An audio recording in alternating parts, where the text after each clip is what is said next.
Good evening, everybody. Only very few students have joined. Only so let us wait for others, some more students to join, and then we can start. So by the time others don't leave, because it should not happen like we are waiting for others to join and those who are joined should leave. Should not happen. Those who are joining, let them join, and then we will start. So we are discussing about the second chapter, 12 system in SI engines, wherein we have discussed. We will see the syllabus of this particular chapter. So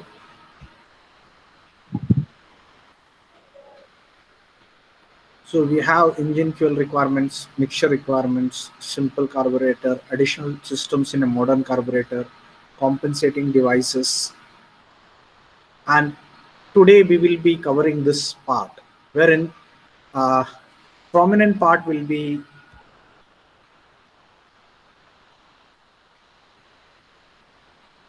the calculation of air fuel ratio.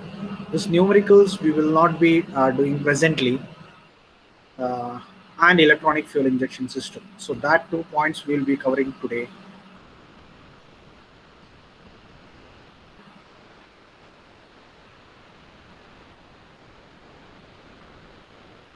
So 28 students are joined.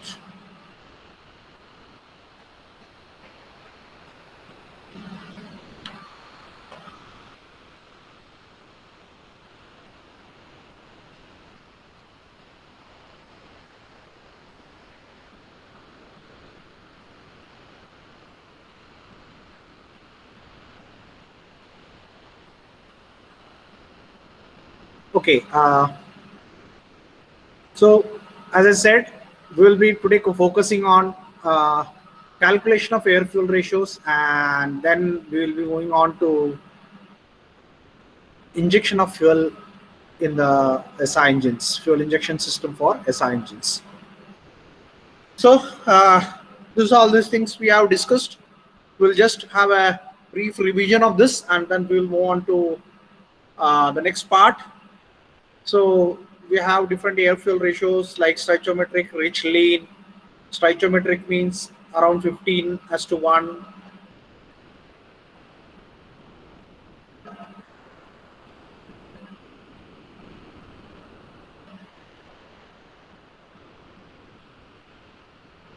Then we have rich mixture means 10:1, 12:1, etc. Lean mixture means above 15, that is 16, 17, 18, 19, 20, and so on. Okay, so these mixtures we call it as rich mixtures, lean mixtures, and stoichiometric rich mixtures. Okay, so these are some of the conditions where we require different mixture. For starting, we require 9:1. For idling, we set 12:1. Acceleration 12:1. Economy 16:1, and full power we have 12:1. Somebody on that day asked me about, I think this was the graph which, yes, so mixture requirement, this was I was showing you. So you can see over in this particular graph that the requirement of the mixture for different conditions is shown over here.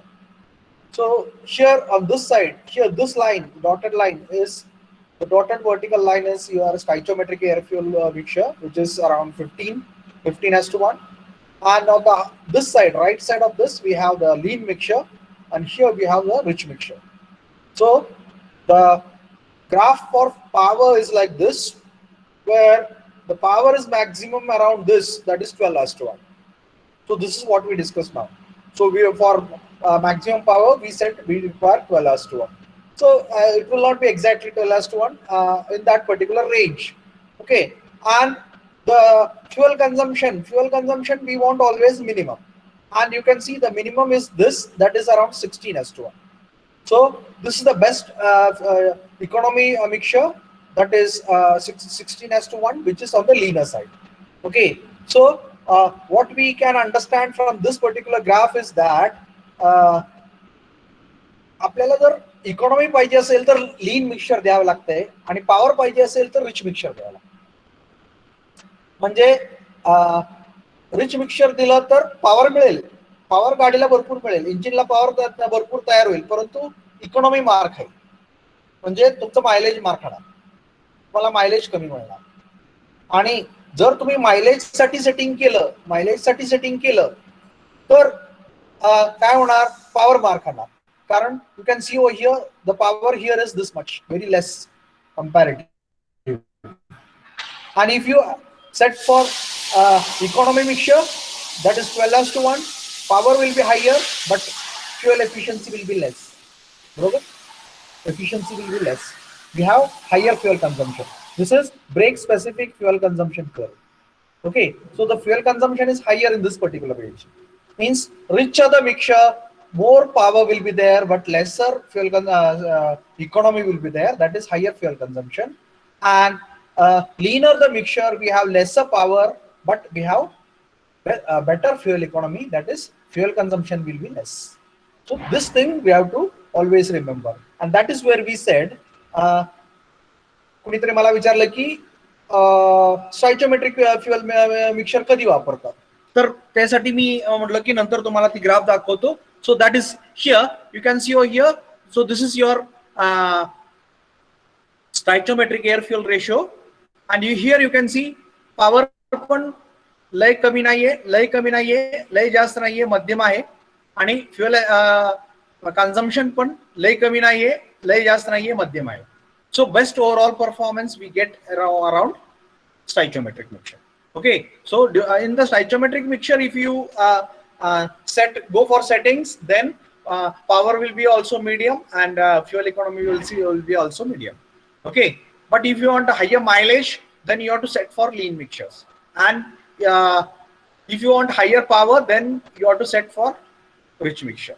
And that is where we discussed about mixture idling, mixture adjustment screw, where we said that we have some screw where we can go for adjustment, so that we can go for a richer mixture setting or leaner mixture setting, whereby we are able to supply rich mixture or lean mixture. Okay, so this was the setting, and this is the setting what generally the mechanics do when they when you go for the engine work, okay, to the mechanic. So they adjust it for a higher fuel. If म्हणजे तुमचा जर problem हा गाडी power देत नाहीये असा असेल, तर they will increase the fuel. And तुमची जर कंप्लेंट जास्त गाडी फ्युएल खाते किंवा मायलेज कमी आहे असं जर तुमची कंप्लेंट असेल, तर she will decrease the fuel. So that is what settings they will be doing. So further, I think economizer system, air bleed system, we have discussed this. Needle system we have discussed. Acceleration difficulty we have discussed. Acceleration pump system we have discussed. Power enrichment system we have discussed. Compensating devices, all these things we have discussed. Emulsion tube. Now the next point is effect of altitude. Effect of altitude म्हणजे काय, तर first we will read what is written on this. At higher altitude the air density decreases. म्हणजे एअरची density, हवेतली atmosphere मधल्या हवेची density is going to decrease due to fall in pressure. हे कशामुळे होते, pressure कमी. म्हणजे जसं आपण जमिनीपासून वरती जाऊ, उंचावर जाऊ, तसं तसं तसं प्रेशर कमी होतं. आपल्याला माहितीये हिमालयन रिजन मध्ये गेल्यानंतर जे गिर्यारोहक असतात त्यांना ऑक्सिजन मिळत नाही असं आपण म्हणतो, बरोबर. तिकडे ऑक्सिजन मात्रा कमी असते. का ऑक्सिजनची मात्रा का कमी असते, कारण तिकडे प्रेशर कमी असतं. आणि प्रेशर कमी झाल्यामुळे काय होतं, डेन्सिटी कमी होती. डेन्सिटी कमी झाल्यामुळे काय होतं, तेवढाच व्हॉल्यूम म्हणजे आतमध्ये घेणारी व्हॉल्यूम तेवढीच आहे, तुम्ही आतमध्ये इनहेल करणारी एअरची व्हॉल्यूम तेवढीच आहे, पण त्याच्या आतमध्ये असलेली एअरची म्हणजे ऑक्सिजनची मात्रा कमी आहे. का? आता डेन्सिटी कमी झाली. डेन्सिटी कमी झाली म्हणजे तेवढ्याच व्हॉल्यूम मध्ये 1 लिटर, आता इथं 1 लिटर तुम्ही घेतलं आणि समजा सिमलामध्ये 1 लिटर घेतलं तर त्या सिमलामधल्या 1 लिटरच्या एअरची डेन्सिटी कमी असेल इथल्या 1 लिटर पेक्षा. आणि इथं तुम्ही 1 लिटर घेतलं आणि रत्नागिरीमध्ये 1 लिटर घेतलं तर रत्नागिरीच्या 1 लिटरची एअरची डेन्सिटी जास्त असेल इथल्यापेक्षा, कारण आपण रत्नागिरीपेक्षा उंचावर आहे आणि आपल्यापेक्षा सिमला उंचावर आहे. So as we go higher, the pressure goes on decreasing, and as the pressure goes on decreasing, the density decreases. Density decreases, therefore oxygen in the air also decreases. And when the oxygen in the air decreases, engine is going to get less amount of oxygen for burning. म्हणजे volume wise तुम्ही तेवढं supply करताय mixture, तेवढंच volume mixture supply करताय. कारण तुम्ही कसं control करताय? बटरफ्लाय वॉल यूज करून. म्हणजे तुम्ही एक पॅसेज ओपन करून त्यातनं एक ठराविक व्हॉल्यूम जायला मार्ग देताय. म्हणजे व्हॉल्यूम कंट्रोल आहे तुमचा कसा आहे कंट्रोल, कसा आहे व्हॉल्यूम बेस्ड कंट्रोल आहे. मग त्यामुळे काय होतं की व्हॉल्यूम तुमच्या सप्लाय बरोबर होतोय, परंतु त्याच्यामध्ये असलेले ऑक्सिजन कमी पडते. Okay, before going ahead, I not confirmed whether I am audible. Am I audible? Yes, sir. Yes. Okay. तर आपण जसं जसं वरती जाऊ तसं तसं काय होतंय, एअरची डेन्सिटी कमी झाल्यामुळं ऑक्सिजन कमी पडतंय आणि प्रेशर कमी होतोय. आणि प्रेशर कमी झाला म्हणजे कार्बोरेटरच्या आतमध्ये प्रेशर कमी झाला, कार्बोरेटरच्या टिपला प्रेशर कमी झाला. कार्बोरेटरच्या टिपला प्रेशर कमी झाला म्हणजे कार्बोरेटर मधून येणारी मिक्सचरची क्वांटिटी वाढते. आपण अगोदरच डिस्कस केलंय. तर so this makes the carburettor to deliver rich mixture at higher altitudes. म्हणजे जसं जसं आपण वरच्या अल्टिट्यूडला जाऊ तसं तसं तोच कार्बोरेटर म्हणजे a carburettor set at Ratnagiri will supply rich mixture when it comes to Pandharpur, and a carburetor set in Pandharpur will supply rich mixture if it goes to Simla. That means a setting which is required at Ratnagiri will be different, Pandharpur it will be different, and Simla it will be different because of the altitude of the region. Okay, to overcome this, altitude compensation devices are required. आता इथं काय होतंय, rich mixture supply होतोय म्हणजे engine रनिंगचं त्याच कंडिशनला आहे, engine त्याच कंडिशनला रन करतंय, ऍक्सेलरेटर पोझिशन सगळं त्याच पोझिशनला ठेवून आपण चेक करतोय रत्नागिरीमध्ये, पंढरपूरमध्ये आणि सिमलामध्ये. तर रत्नागिरीमध्ये ती कंपॅरेटिव्हली लिनर असेल मिक्सचर, पंढरपूरमध्ये थोडंसं रिच होईल आणि सिमलामध्ये त्यापेक्षा रिच होईल. This is very particular when we use this particular carburettors in aircraft engines. तिथं ही लय महत्वाचं होतं, कारण जसं जसं एअरक्राफ्ट हवेत वरती वरती उडेल तसं तसं the carburetor of that particular aircraft engine starts supplying rich mixture, and that is where we are talking of effect of altitude.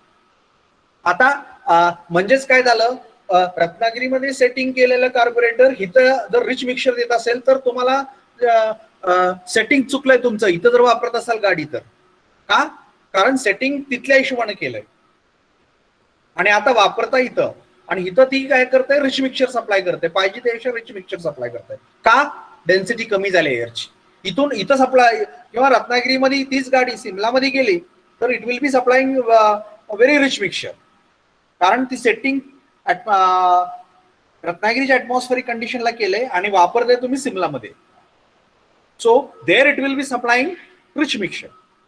Okay, so this particular altitude, due to altitude variation, the carburetor is unable to cope up with it automatically. Okay, as the altitude changes, the carburetor will supply different mixtures.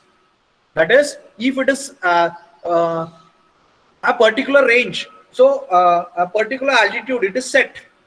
If a lower altitude we are using, it will supply lean mixture. म्हणजे पंढरपूर मध्ये set केलेली गाडी तुम्ही रत्नागिरीमध्ये घेऊन गेला तर it will start supplying lean mixture, आणि ती सिमलामध्ये घेऊन गेला it will start supplying rich mixture.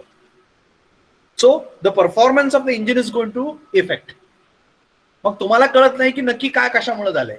पण ते ऍक्च्युअल कारण काय आहे? Because the carburettor has been set to the conditions corresponding to Pandharpur. Okay, pressure, atmospheric conditions, that is pressure condition. But in Ratnagiri, the pressure is more because it is sea level.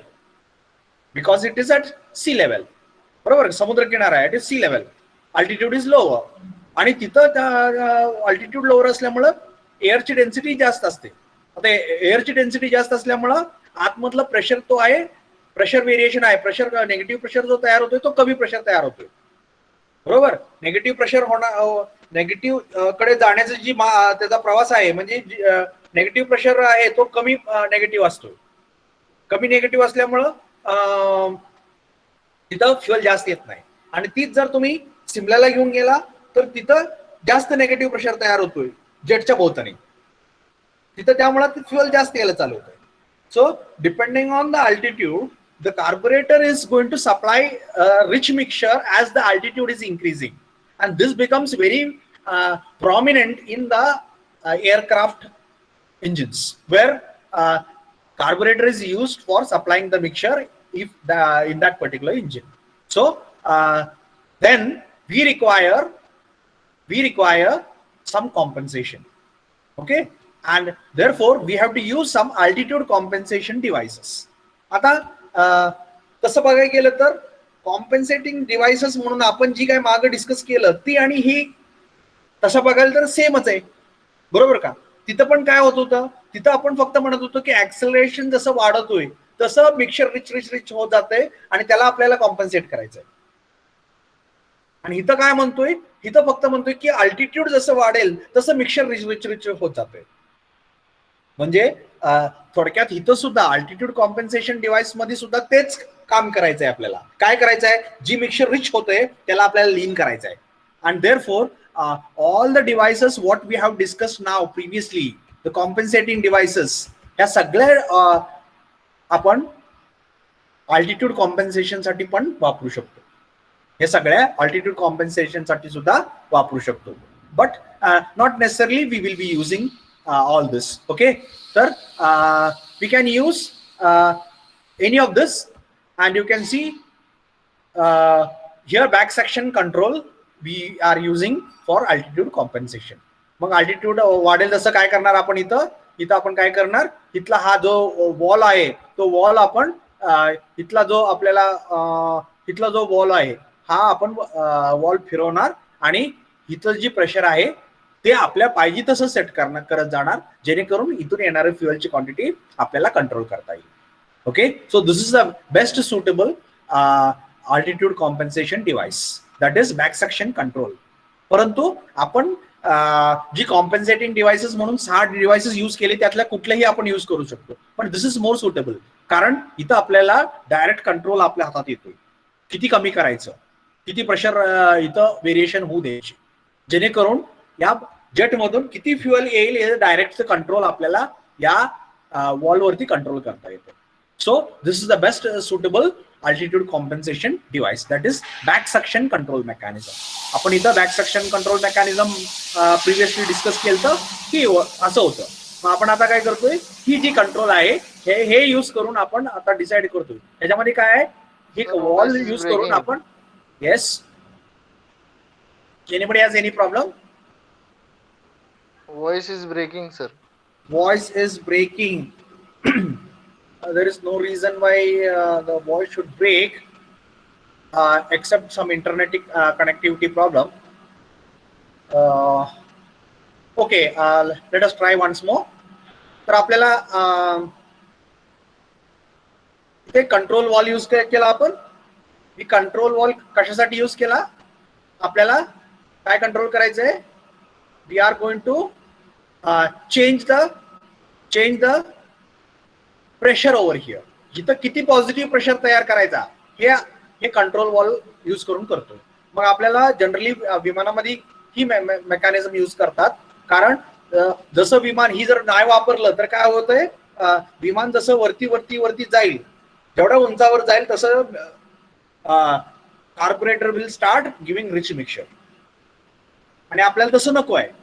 आपल्याला कसं पाहिजे, एक constant जे काही आपल्याला setting केलं त्याच्या हिशोबाने आपल्याला त्या कंडिशनला मिक्सचर दिलं पाहिजे. बरोबर. मग त्यासाठी मग आपण काय केलं, इथं ही कंट्रोल वॉल ठेवलं आणि आता ही कंट्रोल वॉल काय करणार, आपण फिरवणार आणि we are going to control the pressure here. इथं प्रेशर कंट्रोल केल्यामुळे काय झालं, इथला आणि इथला प्रेशर डिफरन्स किती आहे हे आपल्या हातात आला. पण तो जर प्रेशर डिफरन्स जास्त असेल तर जास्त फ्युएल बाहेर येईल, प्रेशर डिफरन्स कमी असेल तर कमी फ्युएल बाहेर येईल. So that is very simple. मग आपल्याला आता पूर्ण कंट्रोल आहे आपल्याला की किती मिक्सर इथून यायला पाहिजे. का, आपल्याला हे वॉलचं कंट्रोल आपल्या हातात घेतो आपण. So that is how we control the quantity of air coming out through the jet in case of higher altitudes. Okay, so altitude compensation. So since it is used for altitude compensation, we call it as altitude compensation device. Okay, तिथं आपण नुसतं compensating devices म्हणत होतो आणि ते आपण कशासाठी वापरतो म्हणत होतो, कारण थ्रोटल आपण ओपन केल्यानंतर मिक्सर रिच होत जाते आणि ती लीन करायचं होतं. तिथं आपण काय म्हणतोय, जसं अल्टिट्यूड वाढतंय तसं मिक्सर रिच होतंय आणि ते कॉम्पेन्सेट करण्यासाठी आपल्याला अल्टिट्यूड कॉम्पेन्सेशन डिव्हाइस वापरलं. Okay, now there is one more trouble related to carburettor, that is called as icing trouble. आता ही काय बघूया. As the fuel is atomized and evaporated in the carburetor, it causes cooling of the surrounding areas in localities which are cold. There is thus always the danger of ice formation and choking of the Venturi too. Some methods used to prevent the ice formation are. तर काय म्हणता इथं आपल्याला, we have already discussed that तुम्ही कधीही कार्बोरेटरवर हात लावला तर कार्बोरेटर कधीही गरम नसतो, ते थंड असतं.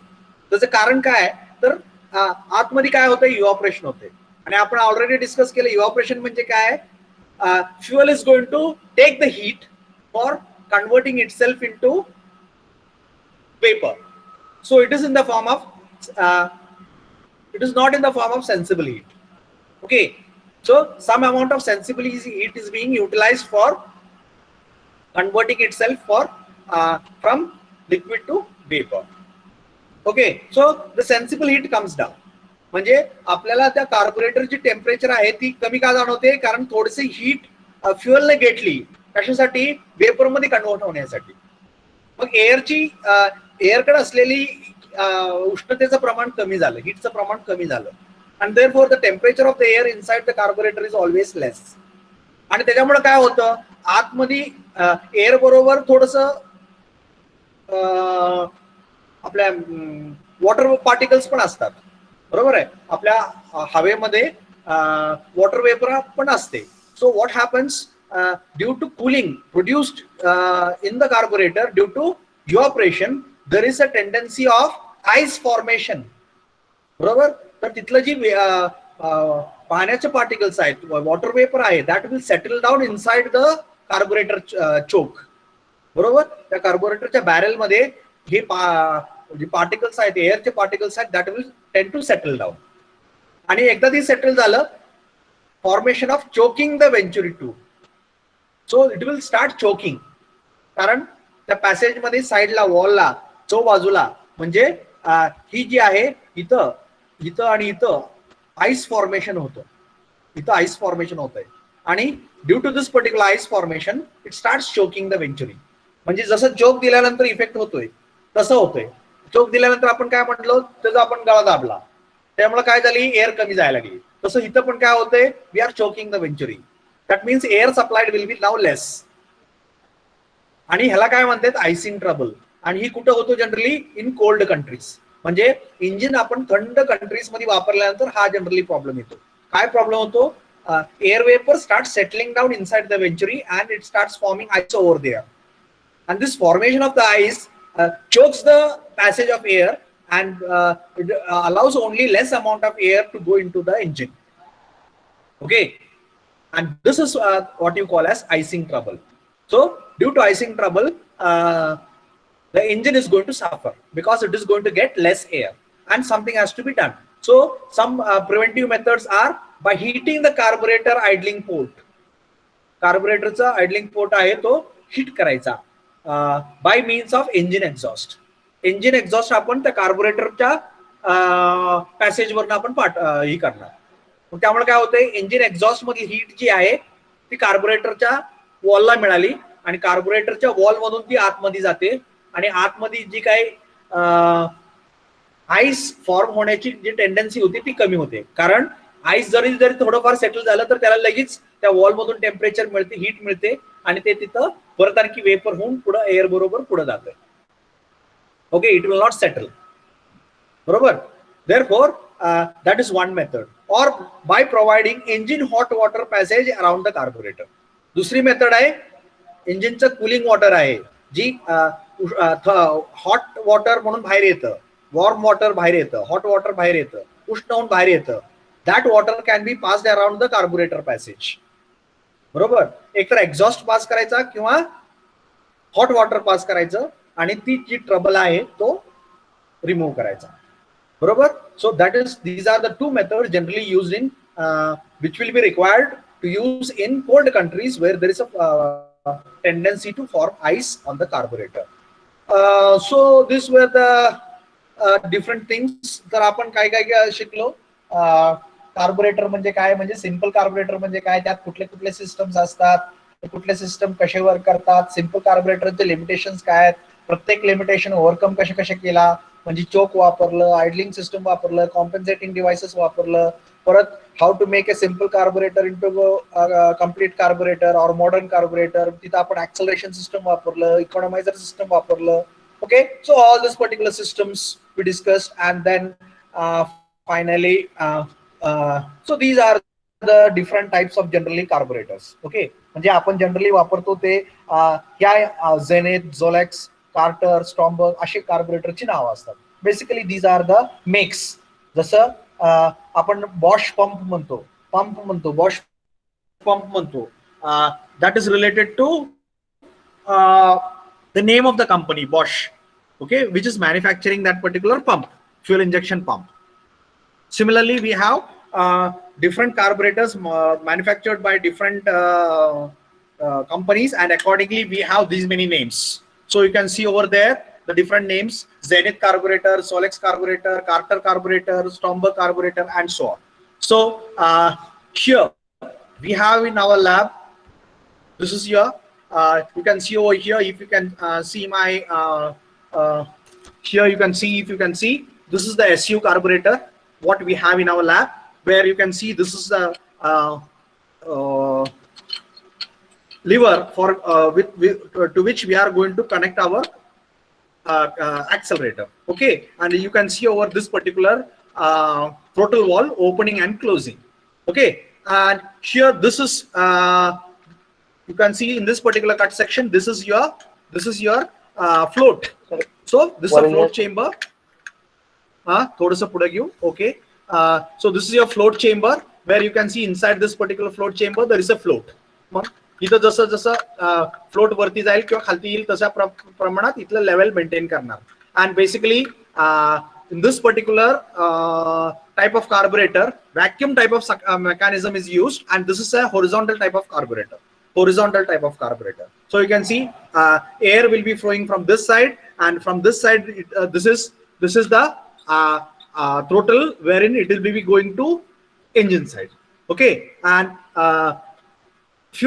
entry of the fuel will be controlled by this particular metering rod. So this particular metering rod will be moving up or down.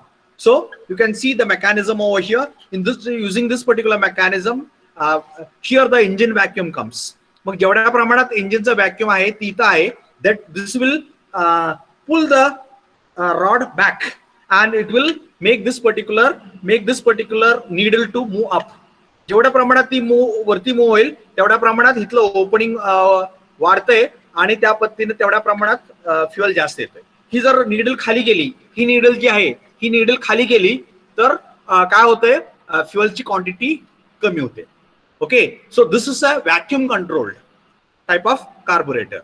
Okay, here this is not a carburetor where we are controlling the fuel with the help of a accelerator rather. Okay, it is a vacuum control. तर इथं मी तुम्हाला इथं दाखवलं ही spring loaded आहे. आता initially एक spring दिलंय आणि त्या हिशोबाने ते खाली आपण दाबून ठेवलंय. मग इथं ज्या वेळेला व्हॅक्यूम येईल, इंजिनचा व्हॅक्यूम येईल त्या इंजिनचा व्हॅक्यूम काय करतोय, मग ही याला माघारी पुल करतोय. याला माघारी पुल केलं की हा नीडल त्याला कनेक्टेड आहे, हा नीडल वरती उचलला जातो. Okay, and this is your SU type of carburettor. Now another is your Solex type of carburetor. So this is your Solex type of carburetor. In this, you can see this is the accelerator, okay, throttle valve, okay, and here this is a vertical type of carburetor. This is a vertical type of carburetor. You can see the jet over here. So through this particular jet, fuel has to come out, okay, and that is connected to this particular jet over here is connected to this particular. You can see over here. This is your float chamber, and inside this is the float. So from this particular float, the fuel will be coming into this particular jet, and from the jet, fuel will be coming out. Air is going to come from the upper side, and when you give the accelerator, this throttle valve is going to open, and it will be allowing the mixture to go into the engine cylinder. Okay, so this is a downdraft type of carburetor, where this is your barrel, and this is your float chamber. So this is an offset type of carburetor. Okay, so initially when we classified the carburetor, we said concentric type and offset type of carburetor. Here this is an offset type of carburetor.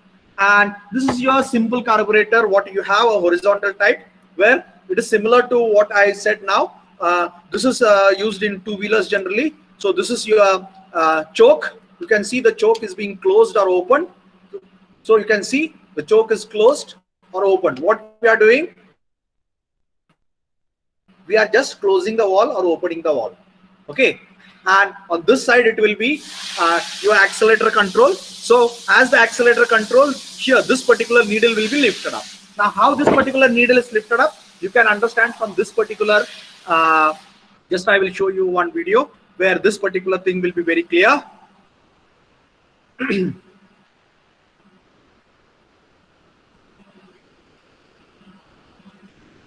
So the same video what we were seeing previously.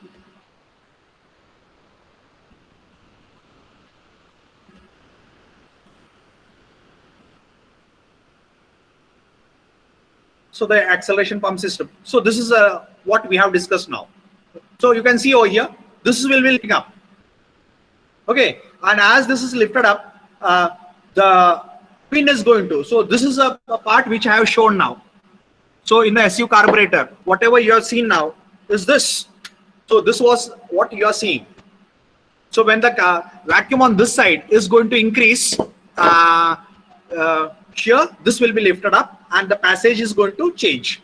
So this is called as a variable throat type of carburetor. So you can see on this side the pressure is more atmospheric and this the pressure is less. So this will be lifted up and more fuel is going to come. When the engine stops now, here the atmospheric pressure and here the atmospheric pressure becomes same, and that will come down. So you can see this on the upper side the vacuum increases, this will be lifted up and the fuel is coming out. You can see over here the fuel, more and more fuel is coming out.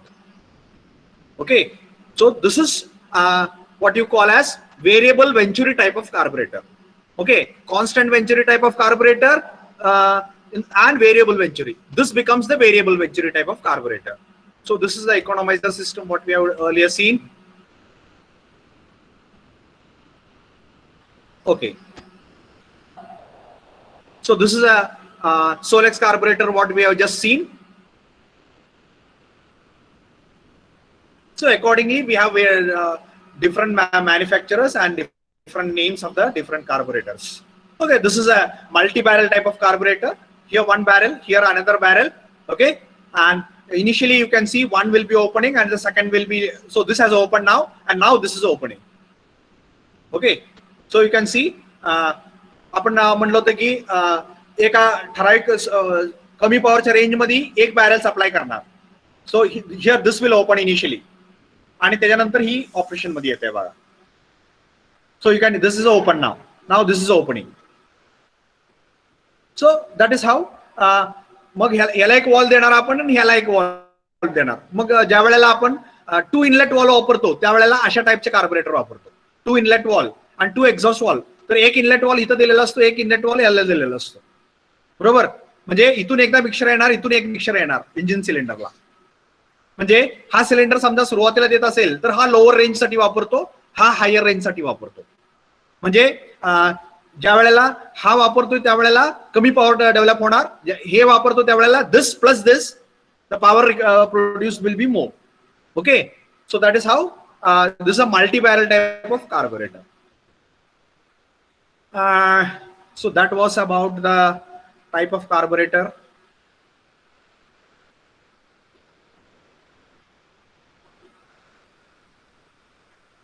Okay.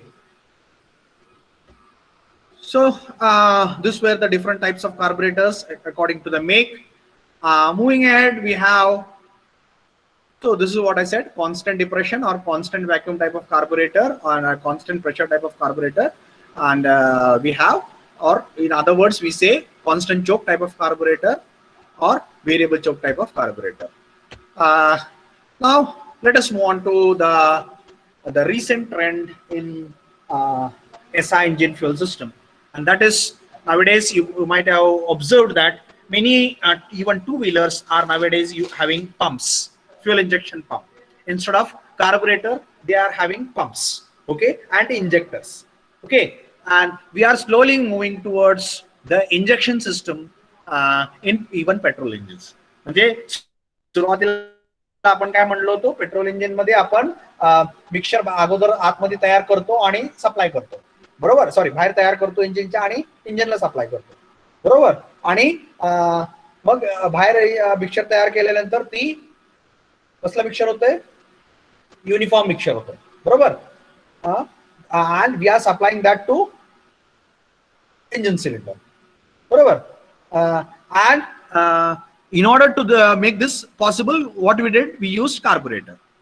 पण आता आपण काय म्हणतोय, fuel system आता evolve होत गेली आणि सुरुवातीची होतं बघा ही कार्बोरेटर आपण वापरतो, बरोबर. ही कार्बोरेटर वापरलाय, या पद्धतीनं आपल्याला मिक्सर इथं तयार होतंय आणि मिक्सर आता या सप्लाय सिस्टमला तयार होतंय. आता इथं प्रॉब्लेम काय बघा, इथून एवढी मोठी पाईप वापरली आणि आता तुम्ही length of path of travel जर मिक्सरचं जर बघितलं तर या सिलेंडरसाठी लेंथ ऑफ ट्रॅव्हल जास्त असणार आहे, या सिलेंडरसाठी लेंथ ऑफ ट्रॅव्हल कमी असणार आहे.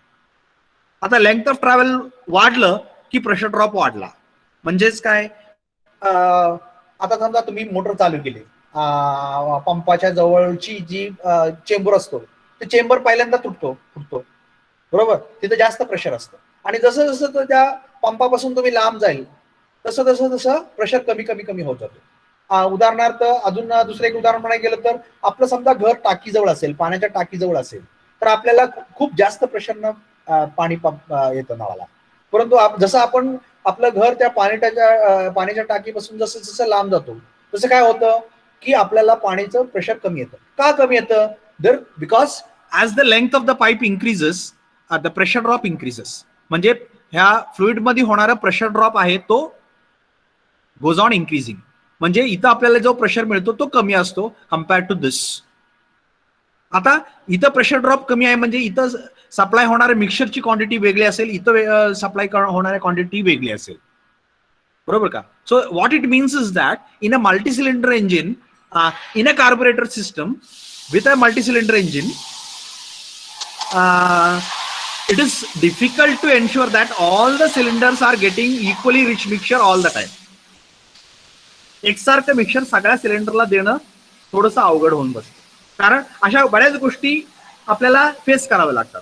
कारण as the length of path of travel increases the pressure drop is going to increase, which we cannot avoid, बरोबर. कारण एका पाईप मधून आपण देतोय, आता ह्या पाईप मधून देताना ही डिस्टन्स जास्त असेल ऑब्विसली आणि इथं कमी असेल. आता समजा इथं 4 दाखवली, तिथं 8 असतील, म्हणजे V12 इंजिन किंवा V16 इंजिन असेल तर इथं 8 सिलेंडर आहेत, तर इथं एका पाईप मधून आपण देणार आहे, तर याकडचा आणि याकडचा जो सिलेंडर असेल त्याला ऑब्विसली कमी मिक्सर मिळणार आणि सेंटरच्या सिलेंडर्सला जास्त मिळणार, कारण डिस्टन्स इथं कमी होतो.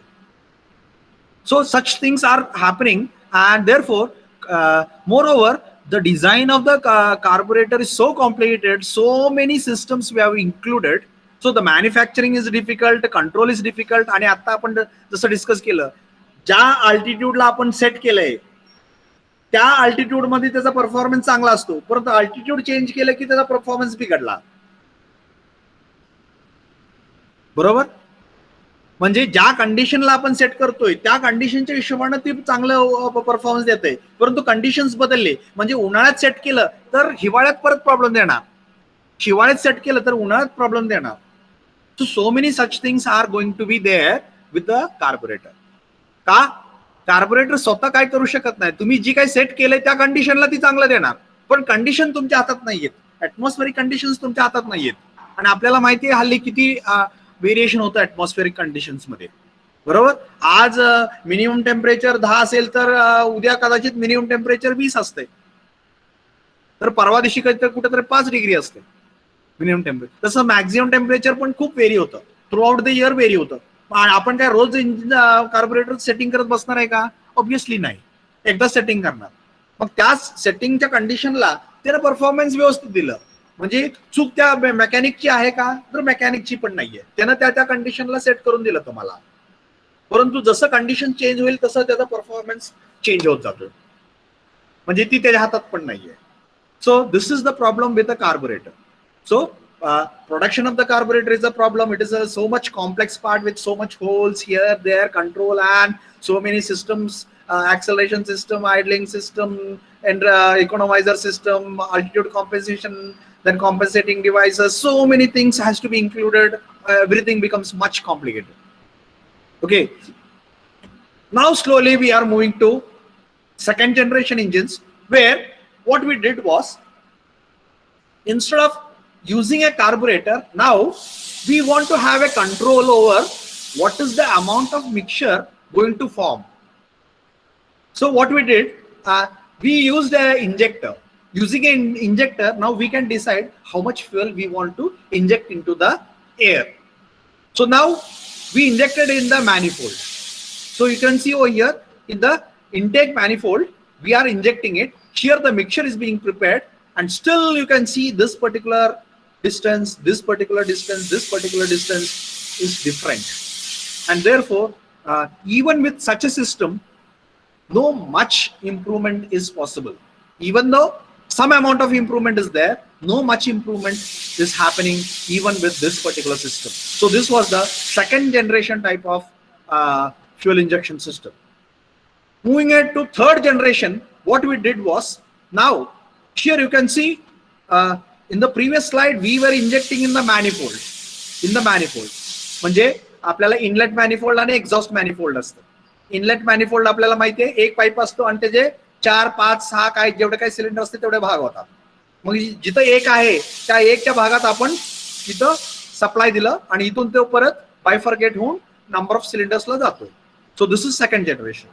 Now moving head to third generation. Third generation मध्ये आपण काय केलं, we are injecting into the port. वॉलच्या जरावरती, इनलेट वॉलच्या जरावरती प्रत्येक सिलेंडरला सेपरेट इंजेक्टर बसवून आपण इंजेक्ट करतो.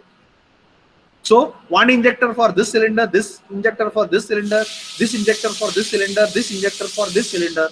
So this is your third generation type of fuel injection system. Okay. So now we have a better system comparatively. कारण आता काय आहे की आता जो ह्याच्यामध्ये प्रॉब्लेम होता तो आता ह्यात नाहीये. ह्याच्यामध्ये काय प्रॉब्लेम होता, ह्याच्यामध्ये काय प्रॉब्लेम होता, इथं जरी मिक्सचर तयार होत असलं तरी अजून सुद्धा ही डिस्टन्स वेगळा आहे, ही डिस्टन्स वेगळा आहे, ही डिस्टन्स वेगळा आहे, ही डिस्टन्स वेगळा आहे. फक्त आता कशावरती कंट्रोल आला आपला, कार्बोरेटर मध्ये वेगळ्या वेगळ्या सिस्टमला जसं कंडिशन चेंज होईल तसं जी कंट्रोल नव्हतं आता ती नाहीये. आता आपल्याकडे कंट्रोल आहे, कारण आता injector we can decide using electronics, we can decide according to our requirement, we can go for increasing or decreasing the fuel injection quantity. त्याच्यावर आपण कंट्रोल करू शकलो. परंतु अजून सुद्धा या मॅनिफोल्ड रिलेटेड जे प्रॉब्लेम्स आहेत ते आपण ओव्हरकम करू शकलो नाही. मग त्यासाठी आपण या मेथडला गेलो. बरोबर. तर या मेथड मध्ये काय केलं, ही थर्ड जनरेशन आहे. इथं आपण काय केलं, इथं पोर्ट इंजेक्शन, याला पोर्ट इंजेक्शन म्हणायचं, याला काय म्हणायचं, मॅनिफोल्ड इंजेक्शन म्हणायचं. Okay. Inlet manifold, inlet manifold मध्ये इंजेक्शन केलं म्हणून मॅनिफोल्ड इंजेक्शन म्हणालो. हे काय आहे, इनलेट पोर्ट. इनलेट पोर्ट मध्ये म्हणजे जिथं वॉल बसवलाय त्याला इनलेट पोर्ट बनतात. त्या पोर्टच्या म्हणजे ज्या वॉलच्या थोडंसं वरती आपण इंजेक्ट करतोय तिथं मिक्सचर तयार होऊन ते इंजिनच्या सिलेंडर मध्ये जातंय. आणि next Next generation is, you can see over here, we are directly injecting into the cylinder. We are directly injecting into the cylinder.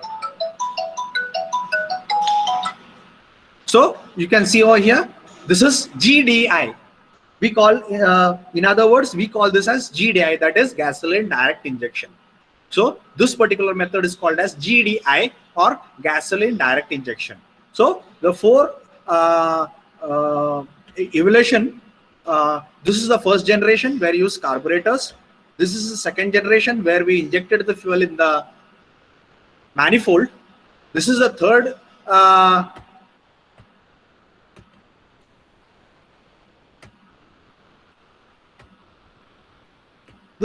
generation where we injected the fuel in the port, and this is the fourth generation where we are using GDI, that is gasoline direct injection, or we are directly injecting into the cylinder.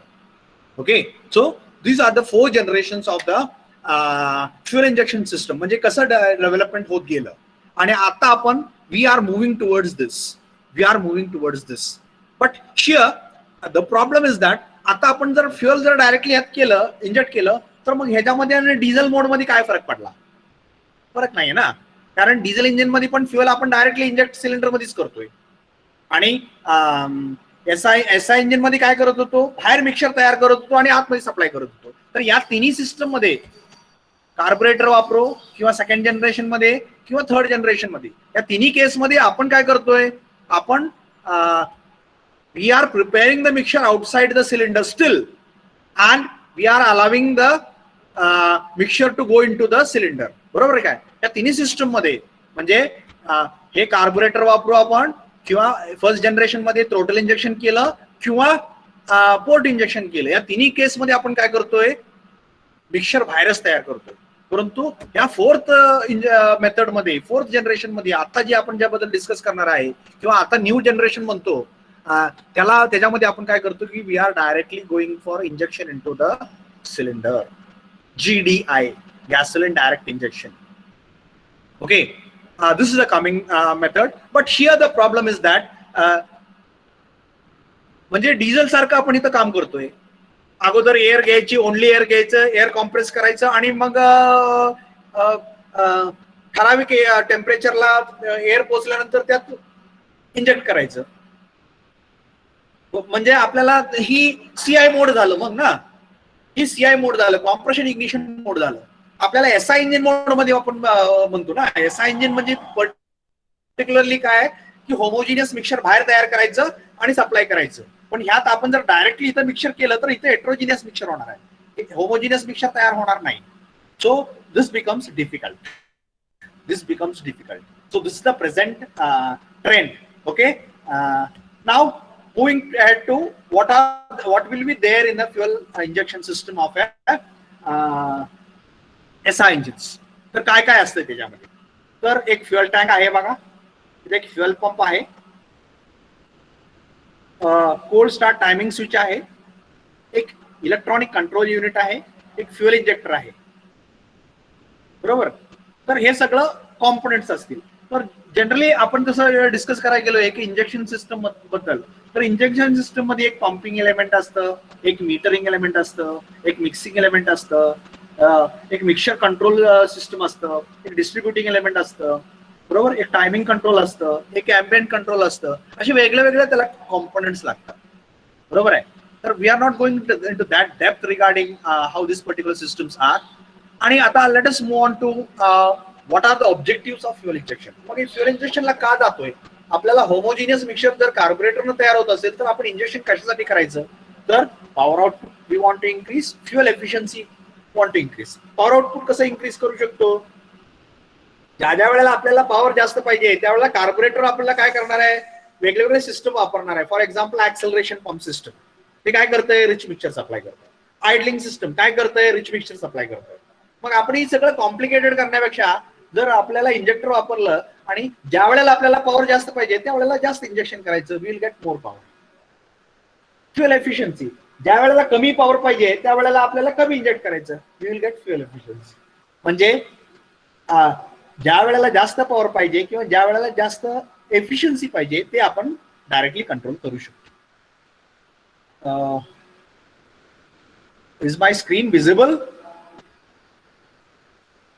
I think screen is not visible. Okay, is screen visible now? Is screen visible? Screen दिसते का आता? Yes, sir. हा, तर हे power output आहे आणि fuel efficiency आपल्याला दोन्ही मिळतंय. एमिशन परफॉर्मन्स मिळतं. एमिशन परफॉर्मन्स का मिळतंय? ज्या कंडिशनला जेवढं पाहिजे तेवढं आपण फ्युएल देतोय, त्यामुळं प्रोबॅबिलिटी आहे की चांगल्या प्रमाणात बर्न होईल. उदाहरणार्थ गाडी चढावरून खाली चालली, इंजिनची पॉवर रिक्वायरमेंट किती आहे? कमी आहे. परंतु कार्बोरेटर सिस्टम वापरलं तर काय होणार? Carburettor system is going to be control on the basis of engine speed. Engine speed आणि इंजिन स्पीड काय असणार आहे का गाडी उतरायला जाताना? इंजिन स्पीड जास्त असणार आहे. It will start supplying rich mixture. परंतु आपण जर इंजेक्शन सिस्टम वापरली तर आपल्याला ती कमी करू शकतो. So we will be getting lean mixture. आणि लीन मिक्सचर असेल तर then unwanted unburned hydrocarbon emission can be reduced. कारण तिथं बर्नच होत नाहीयेत, बरोबर का? कारण आपल्याला तेवढी पॉवरच नको आहे आणि ती बर्न पण होत नाहीत, कारण आपण अननेसेसरली रिच मिक्सचर सप्लाय केलं. मग त्यामुळे एमिशन्स वाढणार आहेत. मग आपल्याला फ्युएल इंजेक्शन अजून एक गोष्टीसाठी आपण वापरतो. कुठल्या गोष्टीसाठी?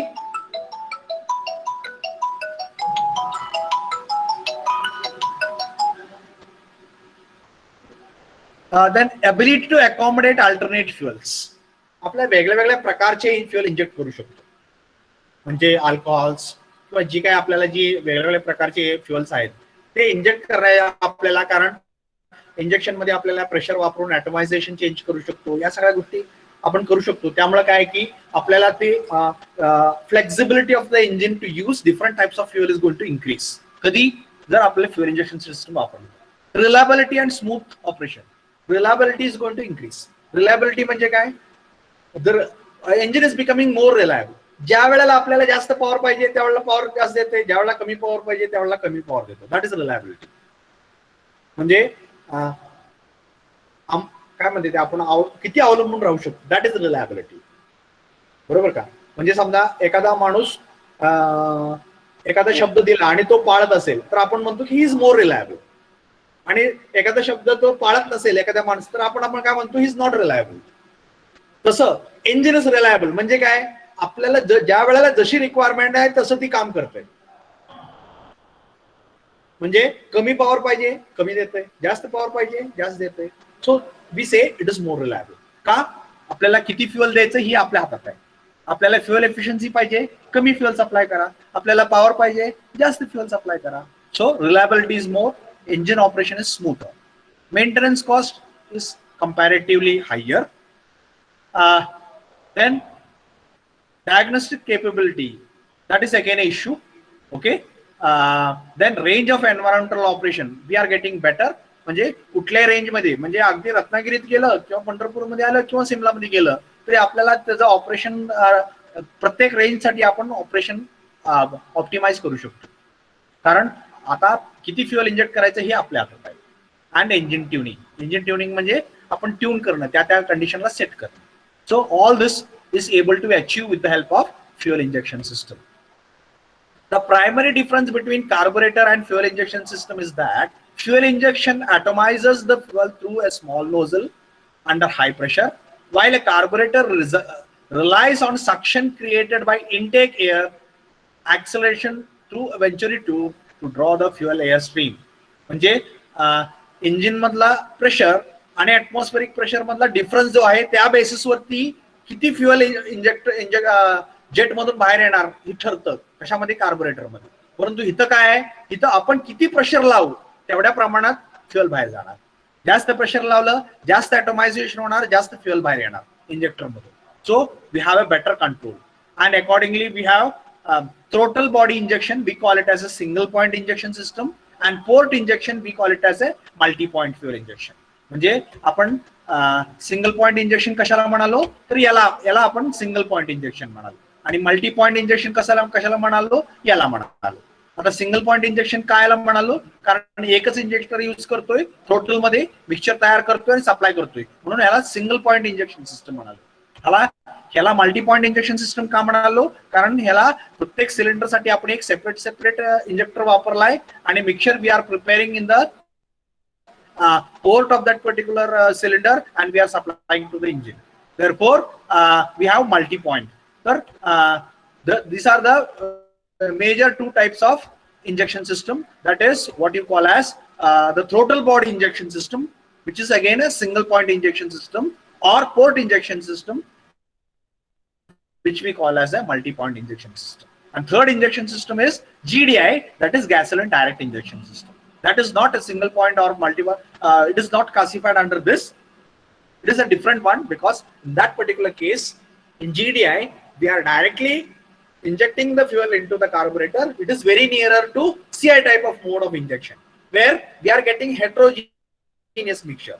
We will not get a homogeneous mixture. But in this two cases, we are getting a homogeneous mixture, because we are preparing the mixture outside the cylinder.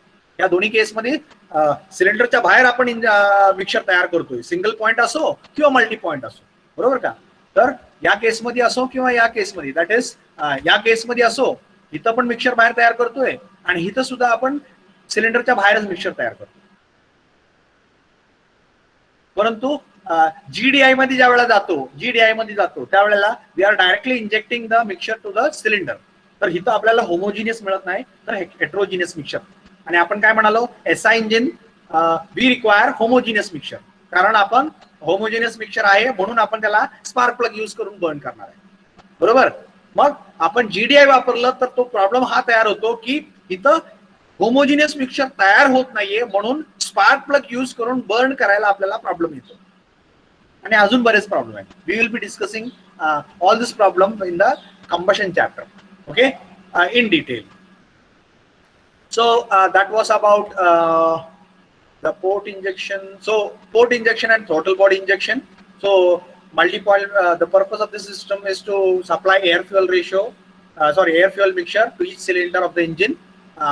They are classified as port injection system, throttle body injection system. तर इथून पुढे throttle body injection, port injection, single point injection, multi-point injection, असे वेगळे वेगळे शब्द वापरले तर गोंधळून जायचं नाही. तर हे चारच प्रकार आहेत, बरोबर का. हे चारच प्रकार आहेत.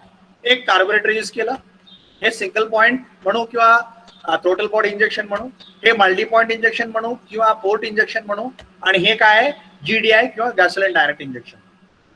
ओके. सो ह्या चार प्रकारात कुठलं तरी मोडतं. सो दिस इज पण जनरली आपण लिटरेचर मध्ये बघाल तर ही दोन क्लासिफिकेशन आहेत इंजेक्शन सिस्टमच्या, कारण GDI यात मोडत नाही. आपण होमोजिनियस मिक्सचर सप्लाय करू शकत नाही GDI मध्ये, त्यामुळे आपण ती यात घेत नाहीये. तर एक पोर्ट इंजेक्शन सिस्टम आणि दुसरा थ्रोटल बॉडी इंजेक्शन. म्हणजे इथं थ्रोटल बॉडी इंजेक्शन मध्ये एक इंजेक्टर वापरलं आणि पोर्ट इंजेक्शन मध्ये प्रत्येक सिलेंडरसाठी सेपरेट वापरलं. So this is your port injection system. तर इथं बघितलं तर या सिलेंडरसाठी एक इंजेक्टर, या सिलेंडरसाठी एक इंजेक्टर, या सिलेंडरसाठी एक इंजेक्टर, या सिलेंडरसाठी एक इंजेक्टर, आणि इथं आपल्या वॉल बसवलेले असतात आणि या वॉल मधून तुमचं मिक्सचर आहे ती इंजिनला जातं. So you can see the engine is something like this. तर ज्या वेळेला तुम्ही इंजिन बघाल त्यावेळेला असं दिसेल तुम्हाला. तर इथं तुमचा हा फ्युएल पंप आहे, फिल्टर आहे, फिल्टर मधून फ्युएल पंप मधून तो फ्युएल पंप फिल्टर करून आपल्याला इथं सप्लाय करतोय आणि इथून या इंजेक्टरला सप्लाय होतो.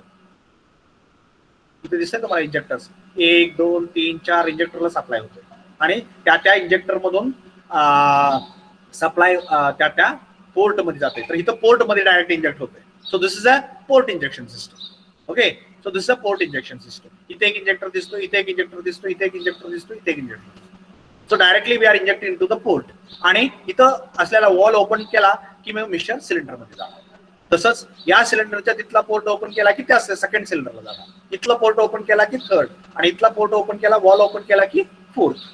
तर तो वॉल ज्या वेळेला ओपन होईल त्या वेळेला आपण इंजेक्ट करणार. सो इंजेक्शनचा टायमिंग आणि amount of quantity we can control, and therefore we have a better control on the economy of the mixture, power of the engine, etc., etc. So that is the advantage what we are going to get. Total body injection आता आपण discuss केलं. Total मध्ये inject करतोय. A single injector is use like A carburettor, म्हणजे थोडक्यात कार्बोरेटरच्या ऐवजी एक injector वापरला. That is single point injection. Injector is located above the total body. आपण हे सगळं आता पण बघितलं. सिमिलर टू सीआय इंजिन वगैरे आहे आणि आपलं जीडीआय एक मेथड आहे. बरोबर. तर पोर्ट इंजेक्शन आणि ही तुमचं टोटल बॉडी इंजेक्शन. इथं आपण इंजेक्ट करतोय थ्रोटल मध्ये. बरोबर. इनटेक मॅनिफोल्ड मध्ये आणि इथून मिक्सचर तयार होऊन प्रत्येक पोर्ट थ्रू प्रत्येक सिलेंडरला जातो. याला टोटल बॉडी इंजेक्शन असं.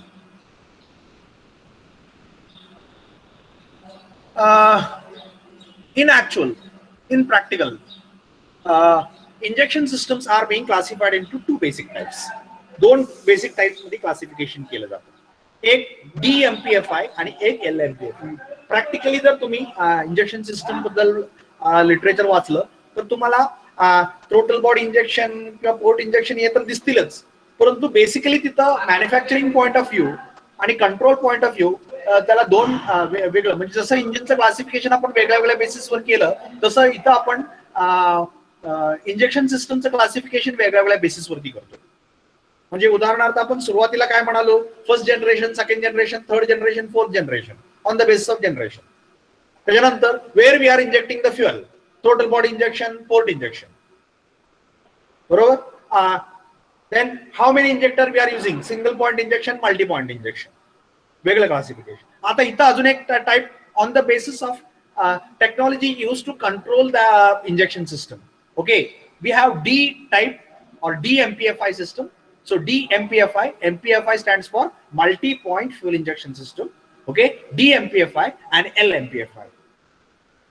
In DMPFI, the main input signal are intake manifold pressure. In DMPFI system, we have the main input signal is manifold pressure.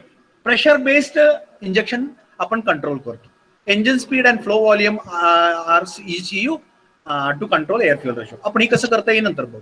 LMPFI मध्ये काय करतोय, the main input signal is air flow rate. तर यातलं दोन्ही मधला difference तुम्हाला काय दिसायला पाहिजे. एकामध्ये आपण बेसिक पॅरामीटर काय वापरतोय, प्रेशर वापरतो. दुसऱ्यामध्ये काय वापरतोय, flow rate, air flow rate, मास फ्लो रेट. ओके, इथं प्रेशर वापरलं, इथं एअर फ्लो, मास फ्लो रेट वापरलं. तर hello, any problem anybody? So DMPFI मध्ये आपल्याला मेन इनपुट सिग्नल, आता ही इनपुट सिग्नल वगैरे काय आहे मी तुम्हाला सांगणारच आहे, परंतु प्रेशर बेस्ड कंट्रोल सिस्टम थोडक्यात तुम्हाला काय तर DMPFI म्हणजे प्रेशर बेस्ड कंट्रोल सिस्टम. आता प्रेशर कुठला, इनटेक मॅनिफोल्ड मधला प्रेशर. इनटेक मॅनिफोल्ड मधला प्रेशर आहे, त्या बेसिसवर तुमचा पूर्ण कंट्रोल होतो. आणि LMPFI मध्ये काय, त्या इनटेक मॅनिफोल्ड मधून तुमची air mass flow rate of air किती जातोय त्या बेसिसवरती कंट्रोल होतोय. आणि त्याच्या व्यतिरिक्त स्पीड, बाकी जर सिग्नल्स लागतातच. बरोबर. तर ही सगळं इलेक्ट्रॉनिक फ्युअल इंजेक्शन सिस्टम आहे, त्यामुळे इथं ECU इलेक्ट्रॉनिक कंट्रोल युनिट येतोय. तर हे कसं वर्क होणार आहे ते आपण परत डिस्कस करणारच आहोत. Both the system mentioned above sends the information respective sensors to ECU, and then the ECU processes the information and sends the command to fuel injector to regulate the fuel. Then the mixture formed enters into the engine cylinder. ही थोडक्यात तिथं सांगितलंय की कसं work होतं. तर काय होतंय, DMPFI मध्ये काय होतंय आणि LMPFI मध्ये काय होतंय. दोन्हीमध्ये सिमिलॅरिटी काय आहे, दोन्हीमध्ये सिमिलॅरिटी हे आहे की दोन्हीमध्ये इथं पण काय सेन्सर्स वापरलेत, इथं पण काय सेन्सर्स वापरलेत. बरोबर. तर आपण इथं बघू, इथं पण सेन्सर वापरलेत, वेगळ्या वेगळ्या सेन्सर्स वापरलेत. तर इथं बघा स्पीड सेन्सर दिसतोय. बरोबर. ही DMPFI इथं प्रेशर, व्हॅक्युम प्रेशर सेन्स केलाय. आणि इथं काय केलंय, air volume sensor, mass flow rate of air किंवा volume flow rate of air measure, flow rate इथं मेजर केलाय. इथं स्पीड सेन्सर आहेच. बरोबर. तर बाकीचे सेन्सर आहे, इंजिन स्पीड सेन्सर, बाकीचे सगळे सेन्सर्स आहेत. आणि ते सगळे सेन्सर्स कशाला, ECU ला, इलेक्ट्रॉनिक कंट्रोल युनिटला सिग्नल्स देतात. इथं सुद्धा काय की स्पीड सेन्सर, इंजिनचा स्पीड सेन्सर, इथला मास फ्लो रेट किंवा व्हॉल्यूम फ्लो रेट तो इथं जाणार. बघितलं इथं एअर व्हॉल्यूम सेन्सर इथं सिग्नल दिलाय. इथं काय आहे व्हॅक्युम सेन्सर ही सिग्नल इथं दिलाय. इथं स्पीड सेन्सर इथं सिग्नल इथं दिलाय. स्पीड सेन्सर इथं सिग्नल दिलाय. तर सगळे सेन्सर आपण सिग्नल्स कशाला ECU ला देणार. ECU मध्ये काय असतं, ECU मध्ये एक प्रोग्राम असतो. म्हणजे प्रोग्राम काय करतो, on the basis of the data what it receives in the form of signals, सिग्नलच्या स्वरूपात जे काही त्याला इनपुट व्हॅल्यूज मिळणार आहेत त्या बेसिसवरती ते काय करतंय, इंजेक्टरला सांगतंय की आता किती फ्युल इंजेक्ट करायचं. तर दोन्हीमध्ये almost similar, system is almost similar. फक्त काय फरक काय, इथं व्हॅक्युम सेन्स करतंय आणि इथं फ्लो रेट सेन्स करतंय. So this is a flow rate based sensor आणि this is a vacuum based sensor किंवा प्रेशर बेस्ड सेन्सर. बरोबर. आणि प्रेशर बेस्ड सेन्सरला आपण DMPFI सिस्टम असं म्हणतो आणि फ्लो रेट बेस्ड सेन्सरला आपण LMPFI सिस्टम असं म्हणतो. MPFI stands for multi point fuel injection system. आपण एका सिलेंडरला एक इंजेक्टर, दुसऱ्या सिलेंडरला एक इंजेक्टर, तिसऱ्या सिलेंडरला एक इंजेक्टर असं ज्या वेळेला वापरतो आपण त्याला मल्टी पॉइंट फ्युएल इंजेक्शन. बरोबर. मग ती जी काय इंजेक्टर्स आहे त्या इंजेक्टरला आपल्याला सिग्नल देताना सिग्नल ECU कडून जातोय आणि तो ECU कुठल्या बेसिसवर सिग्नल देतोय, तर वेगळ्या वेगळ्या सेन्सर कडून त्याला मिळणाऱ्या व्हॅल्यूज. तर ECU दोन्ही केसमध्ये ECU ला वेगळे वेगळे सिग्नल मिळतात. फरक फक्त कुठे आहे, इथं आहे. इथं इनटेक मॅनिफोल्ड मधलं व्हॅक्युम सेन्स करतंय आणि ECU ला देतंय. त्या सिस्टमला DMPFI सिस्टम म्हणतात आणि फ्लो रेट सेन्स करून ECU ला देतंय त्या सिस्टमला LMPFI system. So that is the only difference between DMPFI system and LMPFI system. आणि प्रॅक्टिकली म्हणजे मार्केटमध्ये या दोन टाईप महत्वाचे आहेत MPFI सिस्टम. म्हणजे तिथं throttle body, MPFI, single point असं आपण जास्त बोलत नाही. तिथं सगळ्याकडे आपण MPFIच म्हणतो, इंजेक्शन सिस्टमच म्हणतो. फक्त आपण तिथं काय म्हणतो, DMPFI आणि LMPFI. On what basis, how we are going to control that particular injection. कुठल्या बेसिसवर आपल्याला इंजेक्शन, बरेच सेन्सर्स लागतात. सगळे सेन्सर्स जवळजवळ सिमिलरली आहेत. फक्त एका सेन्सर मध्ये या दोन्ही सिस्टम मध्ये फरक आहे. कुठले सेन्सर, एक व्हॅक्युम बेस्ड आहे म्हणजे प्रेशर बेस्ड आहे आणि इथं फ्लो रेट बेस्ड आहे. ही सेन्सर आहे तो आतमधल्या एअरचे फ्लो रेट मेजर करून ECU ला देतो. इथं काय, इथलं प्रेशर मेजर करून ECU ला देतो. मग प्रेशर बेस्ड सिस्टम असेल तर आपण त्याला DMPFI म्हणतो आणि फ्लो रेट बेस्ड सिस्टम असेल तर आपण त्याला LMPFI म्हणतो. So I hope everybody has understood what is fuel injection system, what is single point fuel injection system, what is multi point fuel injection system, what is gasoline direct injection, what is DMPFI system आणि what is LMPFI system. कुणाला वर्गात असं कोण आहे का ज्याला या कुठल्याही इंजेक्शन सिस्टम बद्दल काही डाऊट आहे आणि कशासाठी फ्युएल इंजेक्शन सिस्टम वापरायची या संदर्भात काही डाऊट आहे? Anybody has any doubt, please ask. I will explain once more.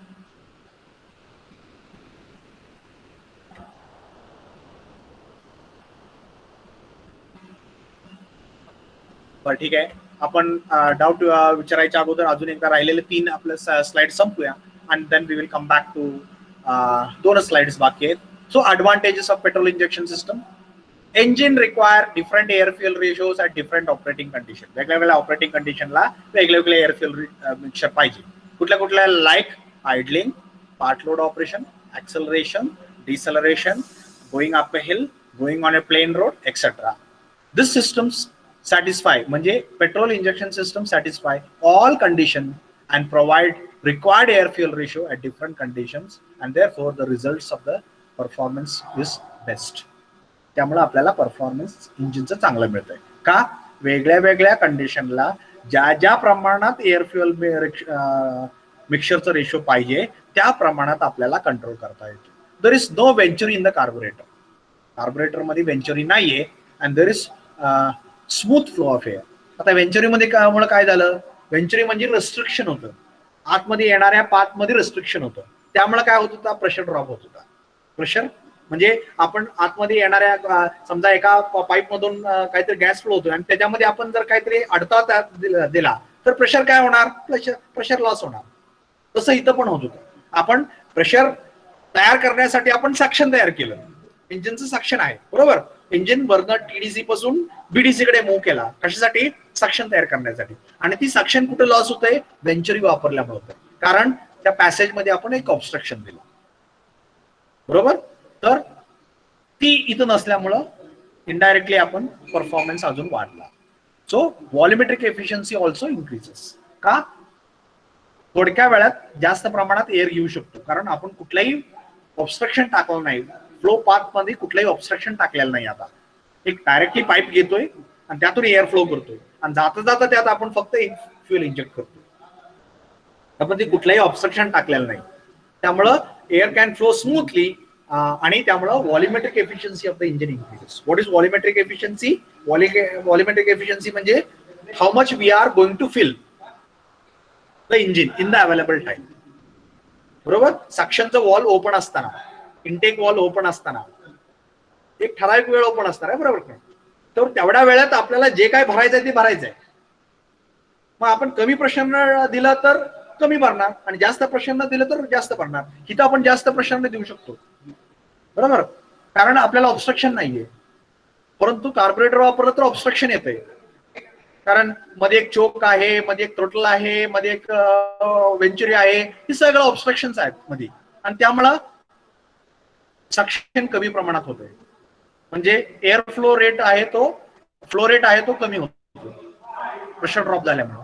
तर इथं आपण फ्युएल इंजेक्शन सिस्टम मध्ये आपल्याला व्हॉल्युमेट्रिक एफिशियन्सी जास्त मिळते. व्हॉल्युमेट्रिक एफिशियन्सी जास्त मिळते म्हणजे अवेलेबल टाइम मध्ये आपण जास्त मिक्सचर त्या सिलेंडर मध्ये भरू शकतो, म्हणजे जास्त पॉवर तयार करू शकतो बरोबर. Therefore power increases, performance increases. Less problem of icing and vapour lock. Icing आणि वेपर लॉकचा प्रॉब्लेम इथं जास्त येत नाहीये. का, इथं आपल्याला ऑटोमाइज करून वेपराइज करायचं होतं, म्हणून आपण त्याला तिथं एक सक्शन तयार केलं, नेगेटिव्ह प्रेशर तयार केला. तसली काही भानगड इथं नाहीये. इथं प्रेशर वापरून आपण त्याला इंजेक्ट करणार आहे बरोबर का. त्यामुळं तेवढ्या प्रमाणात जरी इव्हॅपोरेशन होत असलं तरी सुद्धा इथं आयसिंग प्रॉब्लेम तेवढ्या प्रमाणात तयार होत नाही. इझी स्टार्टिंग साठी लागणारं रिच मिक्सचर आहे ते आपण इझिली कंट्रोल करू शकतो. किती रिच पाहिजे तेवढ्या प्रमाणात आपण रिच करू शकतो. तिथं काय आहे, स्टार्टिंग साठी आपल्याला तिथं वेगळी सिस्टम वापरावी लागली बरोबर. चोक वापरावा लागला. चोक म्हणजे एअर कमी करायची, एअर कमी करून दुसरीकडं फ्युएल वाढवायची, ही असली सगळी नाटकं तिथं करत बसावं लागली. तिथं तसं काही नाहीये, हाय दी एअर जाते, फक्त फ्युएलची क्वांटिटी वाढवली, we are able to supply rich mixture. So starting becomes easy. In multi-cylinder engine, same air fuel ratio will be supplied to all cylinders. आपण काय म्हणलो, कार्बोरेटर वापरताना फ्लो पाथ चेंज झाला, length of the path of travel change झाला, त्यामुळं प्रत्येकाला मिळणारं मिक्सचरचं pressure वेगळं असणार आहे, म्हणजे मिक्सचरची क्वांटिटी वेगळी असणार आहे. जसं आपण म्हणालो की टाकीपासून लांब गेल्यानंतर आपल्याला पाणी कमी मिळतं, तसं लांबच्या सिलेंडरला मिक्सचर कमी मिळणार आणि जवळच्या सिलेंडरला मिक्सचर जास्त मिळणार. So something like that was happening here. इथं तो प्रॉब्लेम नाहीये, कारण आपण त्या वॉलच्या जस्ट अगोदर तिथं इंजेक्ट करतो आणि जी काय मिक्सचर तिथं तयार करून ती पुढे सप्लाय करतोय. त्यामुळं प्रत्येक सिलेंडरला किती मिक्सचर द्यायचं हे पूर्णपणे आपल्या हातात आहे. So there is no problem of unequal mixture supplying to all the different cylinders. As required air fuel ratio supplied at different conditions. वेगळ्या कंडिशनला आपल्याला वेगवेगळ्या जशी रिक्वायर्ड आहे तशा प्रकारे आपण एअर फ्युएल रेशो देऊ शकतो. म्हणजे उन्हाळ्यात आपल्याला कार्बोरेटर सेट केला म्हणून हिवाळ्यात आपल्याला ते कार्बोरेटर त्रास द्यायला लागला, किंवा हिवाळ्यात सेट केला म्हणून उन्हाळ्यात त्रास द्यायला लागला, असं काही इथं होत नाहीये बरोबर. रत्नागिरी केला म्हणून सिमलामध्ये गेल्यानंतर प्रॉब्लेम द्यायला लागलं, किंवा सिमल्यामध्ये सेट केलं म्हणून रत्नागिरीमध्ये आल्यानंतर प्रॉब्लेम द्यायला लागलं, असं होऊ शकत नाही. कारण किती इंजेक्ट करायचं ही पूर्णपणे आपल्या हातात आहे. त्यामुळे एक्झॉस्ट आपल्याला कंट्रोल करू शकतो. Improve brake specific fuel consumption आपण इम्प्रूव्ह करू शकतो ऍज पर रिक्वायरमेंट, म्हणजे गाडीचं मायलेज चांगलं मिळणार आहे.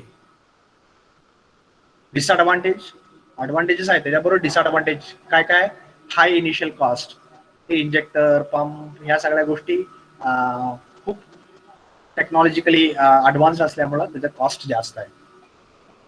Major parts are electronics. ECU लागतोय आपल्या कार्बोरेटर सिस्टम मध्ये. ECU लागत नाही, इथं ECU लागतोय, इलेक्ट्रॉनिक कंट्रोल युनिट लागतो. आणि इलेक्ट्रॉनिक कंट्रोल युनिट म्हणजे त्याला वेगवेगळे सेन्सर्स पण आले आणि त्या सगळ्या गोष्टी आल्यामुळं खूप कॉस्ट वाढते. तर major parts are electronics, sensors and ECU. So repair करायचे असेल तर आपल्याला कॉस्ट वाढते, कारण आपल्या साध्या मेकॅनिकलला या सेन्सर मधलं जास्त कळत नसतं, बरोबर. मग त्यासाठी मेंटेनन्स करण्यासाठी सुद्धा आपल्याला इक्विपमेंट सुद्धा तसे कॉम्प्लिकेटेड लागते, कारण कुठला सेन्सर बंद पडल्यानंतर काय होणार किंवा असं झाल्यानंतर त्याचा अर्थ हा सेन्सर बंद पडलेला असेल, असं सगळं आपल्याला ते डायग्नोस करावं लागतं. आणि ते जनरली एकतर हायली स्किल्ड किंवा हायली ट्रेंड टेक्निशियन पाहिजे किंवा मग इलेक्ट्रॉनिक इक्विपमेंट्स वापरावे लागतात, बरोबर. तर therefore the cost of the maintenance increases. Skilled worker requires special service equipment required. आता आपण जस्ट डिस्कस केलं. हायली स्किल्ड आपल्याला मेंटेनन्स पर्सन लागतात, कारण साधा कार्बोरेटर असेल तर त्यात काय माहिती आहे आपल्याला, तिथे एक जेट आहे, तिकडून फ्युएल येते, तिथे एक फ्लोट आहे, या सगळ्या गोष्टी माहिती आहे. मग तिथं काय थोडाफार इकडे तिकडे प्रॉब्लेम असेल तर आपण लगेच यूज करू शकतो. परंतु सेन्सरमध्ये सेन्सर व्यवस्थित वर्क करतंय का नाहीये, कुठला सेन्सर वर्क करत नसेल तर त्याचा काय इफेक्ट होतो, असे सगळ्या गोष्टी एका स्किल्ड वर्करलाच माहित असतात. So very highly skilled people will be required for maintenance. Special service equipments will be required, कारण भरपूर इलेक्ट्रॉनिक्स आहेत त्यामुळे स्पेशल इक्विपमेंट्स लागतात. System is more complicated which require more care and attention. त्यामुळं कॉम्प्लिकेशन होत आहे आणि कॉम्प्लिकेशन असल्यामुळं मेंटेनन्स मोर कॉम्प्लिकेटेड होत आहे, त्यामुळे खर्च आणि ही वाढते. आणि खूप त्याला म्हणजे थोडक्यात आपण जसं म्हणतो की आपल्या ज्वारीच्या पिकाला काय लक्ष द्यावं लागतंय, परंतु त्याच्याऐवजी द्राक्षाची बाग घातली तर आपल्याला त्याला लहान बाळासारखं सांभाळावं लागतं. थंड पडले औषध मारा रे, ऊन पडलेले औषध मारा रे, आज धुकं पडलं औषध मारा रे, पाऊस पडला औषध मारा रे. So something like that here also. it becomes more complicated, more attention will be required compared to a carburetor system. So these are the disadvantages of a petrol injection system. So with this we complete the injection part. So now the session is open for discussion. Any doubt related to injection system, anybody having, please ask.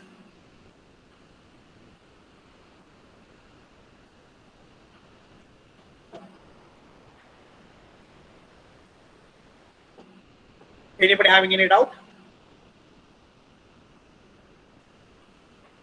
Anybody having any doubt related to injection system?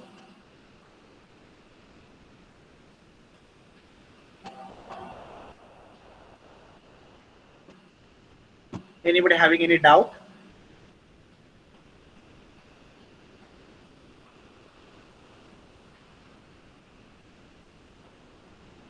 No. Okay. सगळ्यांना सगळं समजलं. Okay. So nobody is asking the doubts. तर आपण एक last point राहिलाय त्याच्याकडे जाऊया आणि then we will try to complete this particular chapter.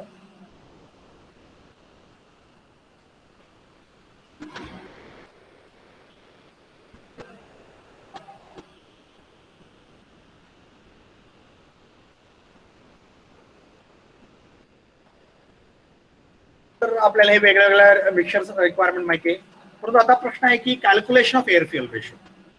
तर calculation of air fuel ratio ज्या वेळेला आपण बोलतो तर आपल्याला इथं काय प्रोसिजर आहे हे कॅल्क्युलेट करण्यासाठी, एअर फ्युएल रेशो कॅल्क्युलेट करण्यासाठी. Finding the ratio of mass of air to mass of fuel. कारण आपण काय म्हणतोय, air to fuel ratio. Air fuel ratio म्हणजे mass of air divided by mass of fuel, that is your air fuel ratio. ह्यासाठी आपल्याला काय काय find out करावं लागेल, त्या मिक्सचर मध्ये किती मास ऑफ एअर आहे आणि त्या मिक्सचर मध्ये किती मास ऑफ फ्युएल आहे हे फाइंड आउट केलं तर आपल्याला एअर फ्युएल रेशो कॅल्क्युलेट करता येईल. So in order to find out the air fuel ratio, which means finding the ratio of mass of air to mass of fuel, बरोबर, हे आपल्याला फाइंड आउट करायचं. Mass of air to mass of fuel म्हणजे MA divided by MF. MA stands for mass of air आणि MF suffix X stands for mass of fuel. हे आपल्याला find out करायचं म्हणजे air fuel ratio find out करायचा. आता यातलं ही जी इक्वेशन आहे M is equal to rho into A into V. Rho म्हणजे डेन्सिटी, ए म्हणजे क्रॉस सेक्शनल एरिया, म्हणजे एका पाईप मधून एअर फ्लो होते असं गृहीत धरूया. आणि ती होत असताना आपल्याला rho A V is equal to mass. Rho म्हणजे डेन्सिटी, ए म्हणजे area of the cross section and V is the velocity. तर हा फॉर्म्युला तुम्ही फ्लुइड मेकॅनिक्स मध्ये शिकणार आहे, बरोबर. Don't worry about that whenever you are learning the fluid mechanics. आणि तुम्ही सगळं डिप्लोमा होऊन आलेले स्टुडंट आहे, त्यामुळे तुम्हाला फ्लुइड मेकॅनिक्स माहिती आहे आणि तुम्ही हा फॉर्म्युला शिकलेला असाल. तर rho A is equal to M is equal to rho A. मग आपण दोन कंडिशन साठी आपण हे करतोय. Mass of air is equal to rho A म्हणजे density of air multiplied by area of the cross section through which air is flowing and the velocity with which air is flowing. आणि MF is equal to rho F म्हणजे density of fuel multiplied by area of the passage through which fuel is flowing. ती कुठला आहे? Jet आहे. And V is velocity of the fuel coming out through the jet. आता ही ए काय असणार आहे? A2 काय असणार आहे वरचं? It is the barrel. बॅरलचं क्रॉस सेक्शन म्हणजे थ्रोटचं क्रॉस सेक्शन किंवा वेंचुरीचं क्रॉस सेक्शन, बरोबर. म्हणजे एअर कशामधून फ्लो होते? बॅरल मधून. त्यामुळे ही क्रॉस सेक्शनल एरिया आपण A2 कशाची घेणार? बॅरलच्या रिलेटेड घेणार. आणि वेलॉसिटी कशाची घेणार? Air flowing through the barrel, त्याची वेलॉसिटी घेणार. आता 2 करस्पॉन्ड्स टू 1.1 घेतली, दुसरी 0.2 घेतली, तर ती 0.2 बद्दल आपण तिथं बोलतोय, बरोबर. तर ती आपण बघूच, काय अडचण नाही. तर rho A into A2 into V2 is equal to MA आणि rho F into AF into VF. तर rho F is equal to density of fuel. AF is equal to cross sectional area of the jet. ज्या jet मधून आपल्याला fuel flow होते त्याचे cross sectional area. आणि V is the velocity of the fuel flowing out through the jet, बरोबर, flowing out through the jet. So हे आपल्याला calculate करायचं. ह्यातले सगळे टर्म जर कॅल्क्युलेट करता आले तर आपल्याला mass of air divided by mass of fuel calculate करता येईल. तर आपल्याला काय काय लागेल? डेन्सिटी ऑफ एअर आपल्याला जनरली माहित असतं, density of the fuel generally माहित असतं, बरोबर. Area of jet AF, area of jet आपण डिझाईन केलेलं आहे ना, आपल्याला माहित आहे त्या जेटची एरिया किती आहे, बरोबर. आपण ती डिझाईन करून तिथं आपण टाकलेलं आहे. जेटची क्रॉस सेक्शनल एरिया आपल्याला माहिती आहे, कारण आपल्याला त्याच्यामधून फ्युएल येते. मग आपण ती किती काहीतरी डायमीटर तिथं आपण टाकलेलं असणार. सो वी नो दॅट दिस. मग आपल्याला काय माहित पाहिजे अजून? VF माहित पाहिजे, velocity of the fuel coming out of the jet माहित पाहिजे. तसंच A2, ही A2 आपण थ्रोटचं क्रॉस सेक्शनल एरिया. तर वेंचुरी सुद्धा आपण डिझाईन केले आणि वेंचुरीचं थ्रोटचं क्रॉस सेक्शनल एरिया आपल्याला माहिती आहे, म्हणजे आपल्याला A2 पण माहिती आहे. तर AF माहिती आहे, A2 पण माहिती आहे. आता आपल्याला काय माहित पाहिजे? V2 आणि VF माहित पाहिजे, बरोबर. आणि V2 आणि VF जर आपण फाइंड आउट करू शकलो तर आपल्याला mass of air divided by mass of fuel find out करू शकतो आणि therefore we can find out the air fuel ratio, बरोबर. तर आपल्याला काय माहिती फाइंड आउट करायचंय? Air fuel ratio find out करायचंय. आणि air fuel ratio find out करण्यासाठी आपल्याला काय काय माहित पाहिजे? Rho A A2 V2, rho F AF VF माहित पाहिजे. त्यातलं रो A आणि रो F जनरली कॉन्स्टंट, बरोबर का. एअरची डेन्सिटी आपल्याला माहिती आहे, ऍटमॉस्फिअरिक कंडिशन मध्ये एअरची डेन्सिटी किती असते, फ्युएलची कंडिशन डेन्सिटी किती असते आपल्याला माहिती आहे, बरोबर. तर ही दोन्ही कॉन्स्टंट आहे. तर राहिलेलं ही 4. या 4 मधलं ही 2 डिझाईन पॅरामीटर आहेत. Area of the venturi design करून आपण टाकलेलं आपल्याला माहिती आहे, डिझाईन प्रमाणे ती किती आले, थ्रोटची क्रॉस सेक्शनल एरिया किती आहे माहिती आहे. तसंच जेटची क्रॉस सेक्शनल एरिया किती माहिती आहे आपल्याला, कारण तो आपण डिझाईन करून तिथं टाकलेला आहे. ती पण दोन्ही माहिती आहे. आणि हे दोन्ही जर फिक्स आपण ठेवलं then we need to find out V2 and VF. V2 म्हणजे काय? Velocity with the air is flowing through the venturi. Throat, कारण आपण 0.2 बद्दल बोलतोय आणि 0.2 आपण थ्रोट ऑफ व्हेंचुरी म्हणालो. तर velocity with which air is flowing through the venturi throat आणि VF is the velocity of the fuel which is coming out of the jet. तर ही दोन पॅरामीटर आपल्याला फाइंड आउट करता आले तर आपल्याला मास ऑफ एअर आणि मास ऑफ फ्युएल फाइंड आउट करता येते. Generally this can be done by 2 methods. हे आपण 2 मेथडनं फाइंड आउट करतो. तर कुठल्या कुठल्या मेथड आहेत बघूया.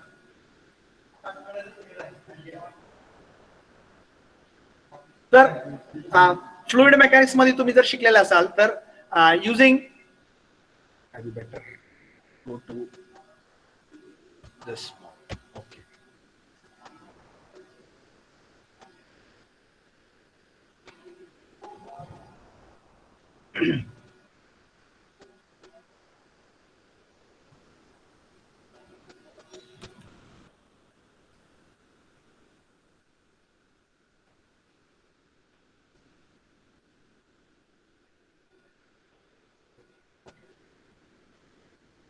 आपण असं डिस्कस करू, नो प्रॉब्लेम. इथं 2 मेथड आहेत, एक एक्झॅक्ट मेथड आणि एकाचं नाव आहे अप्रॉक्सिमेट मेथड. 2 मेथड आहेत, बरोबर. तर हे 2 मेथड कुठून आले, एक्झॅक्ट मेथड कुठून आलं आणि अप्रॉक्सिमेट मेथड कुठून आलं. तर एक्झॅक्ट मेथड मध्ये आपण काय कन्सिडर केलंय हे बघितल्यानंतर तुमच्या लक्षात येईल की एक्झॅक्ट मेथड ह्याला नाव काय, कन्सिडरिंग एअर ऍज कॉम्प्रेसेबल. आता कॉम्प्रेसेबल म्हणजे काय, जी गोष्ट आपण कॉम्प्रेस करू शकतो त्याला कॉम्प्रेसेबल म्हणतो आणि जी गोष्ट आपण कॉम्प्रेस करू शकत नाही त्याला आपण इनकॉम्प्रेसेबल म्हणतो. आणि we know that gases are compressible, liquids are incompressible, बरोबर. लिक्विड्सला आपण कॉम्प्रेस करू शकत नाही, बरोबर. So liquids are considered to be incompressible आणि गॅसेस आर कॉम्प्रेसेबल, बरोबर. आपण हवा भरतोय पंपामध्ये, हवा आपल्या टायरच्या पंपा ह्याच्यामध्ये हवा भरताना आपण ते पंप घेतो आणि पंप मध्ये काय करतोय, हवा कॉम्प्रेस करतो.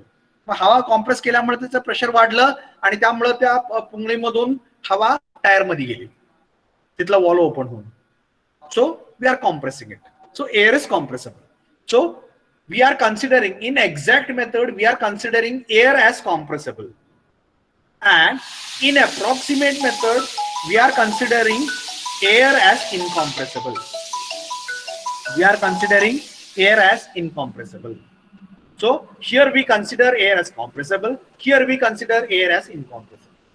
आणि मग नक्की काय, एअर कॉम्प्रेसेबल आहे का इनकॉम्प्रेसेबल आहे. तर एअर आपल्याला माहिती आहे एअर कॉम्प्रेसेबल आहे, बरोबर का. आपल्याला माहिती आहे एअर कॉम्प्रेसेबल आहे, बरोबर.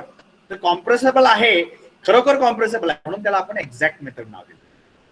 आणि इथं आपण काय म्हणतोय की एअर इज इनकॉम्प्रेसेबल असं आपण कन्सिडर केलंय, परंतु आपल्याला माहिती आहे ती कॉम्प्रेसेबल आहे म्हणून त्याला आपण अप्रॉक्सिमेट मेथड म्हणतो. आपण ही कशासाठी अप्रॉक्सिमेशन घेतलं, कारण आपल्याला कॅल्क्युलेशन सिम्पल करायचं आहे म्हणून त्याला आपण एअरला इनकॉम्प्रेसेबल असं कन्सिडर करून त्याला सिम्प्लिफाय करून टाकलं, कॅल्क्युलेशन सिम्प्लिफाय केलं, बरोबर. तर ती कसं होतंय ती बघूया. तर या मेथड मध्ये आपण काय करतोय, we use steady flow energy equation to find out mass of air, बरोबर. मास ऑफ एअर का, air is considered to be compressible. जर कॉम्प्रेसेबल फ्लुइड साठी आपण कुठली इक्वेशन यूज करतो, स्टेडी फ्लो एनर्जी इक्वेशन. मग आपण एअरला कॉम्प्रेसेबल आहे असं कन्सिडर केल्यामुळं आपण काय केलं, we use steady flow energy equation to find out MA. आपल्याला इक्वेशन फ्लुइड मेकॅनिक्स मध्ये शिकलोय आपण स्टेडी फ्लो एनर्जी इक्वेशन, ती इक्वेशन वापरून आपण इथं MA कॅल्क्युलेट केलं, मास ऑफ एअर कॅल्क्युलेट केलं, बरोबर. ही मास ऑफ एअर कॅल्क्युलेट केलं. We use Bernoulli's equation to find out MF, बरोबर.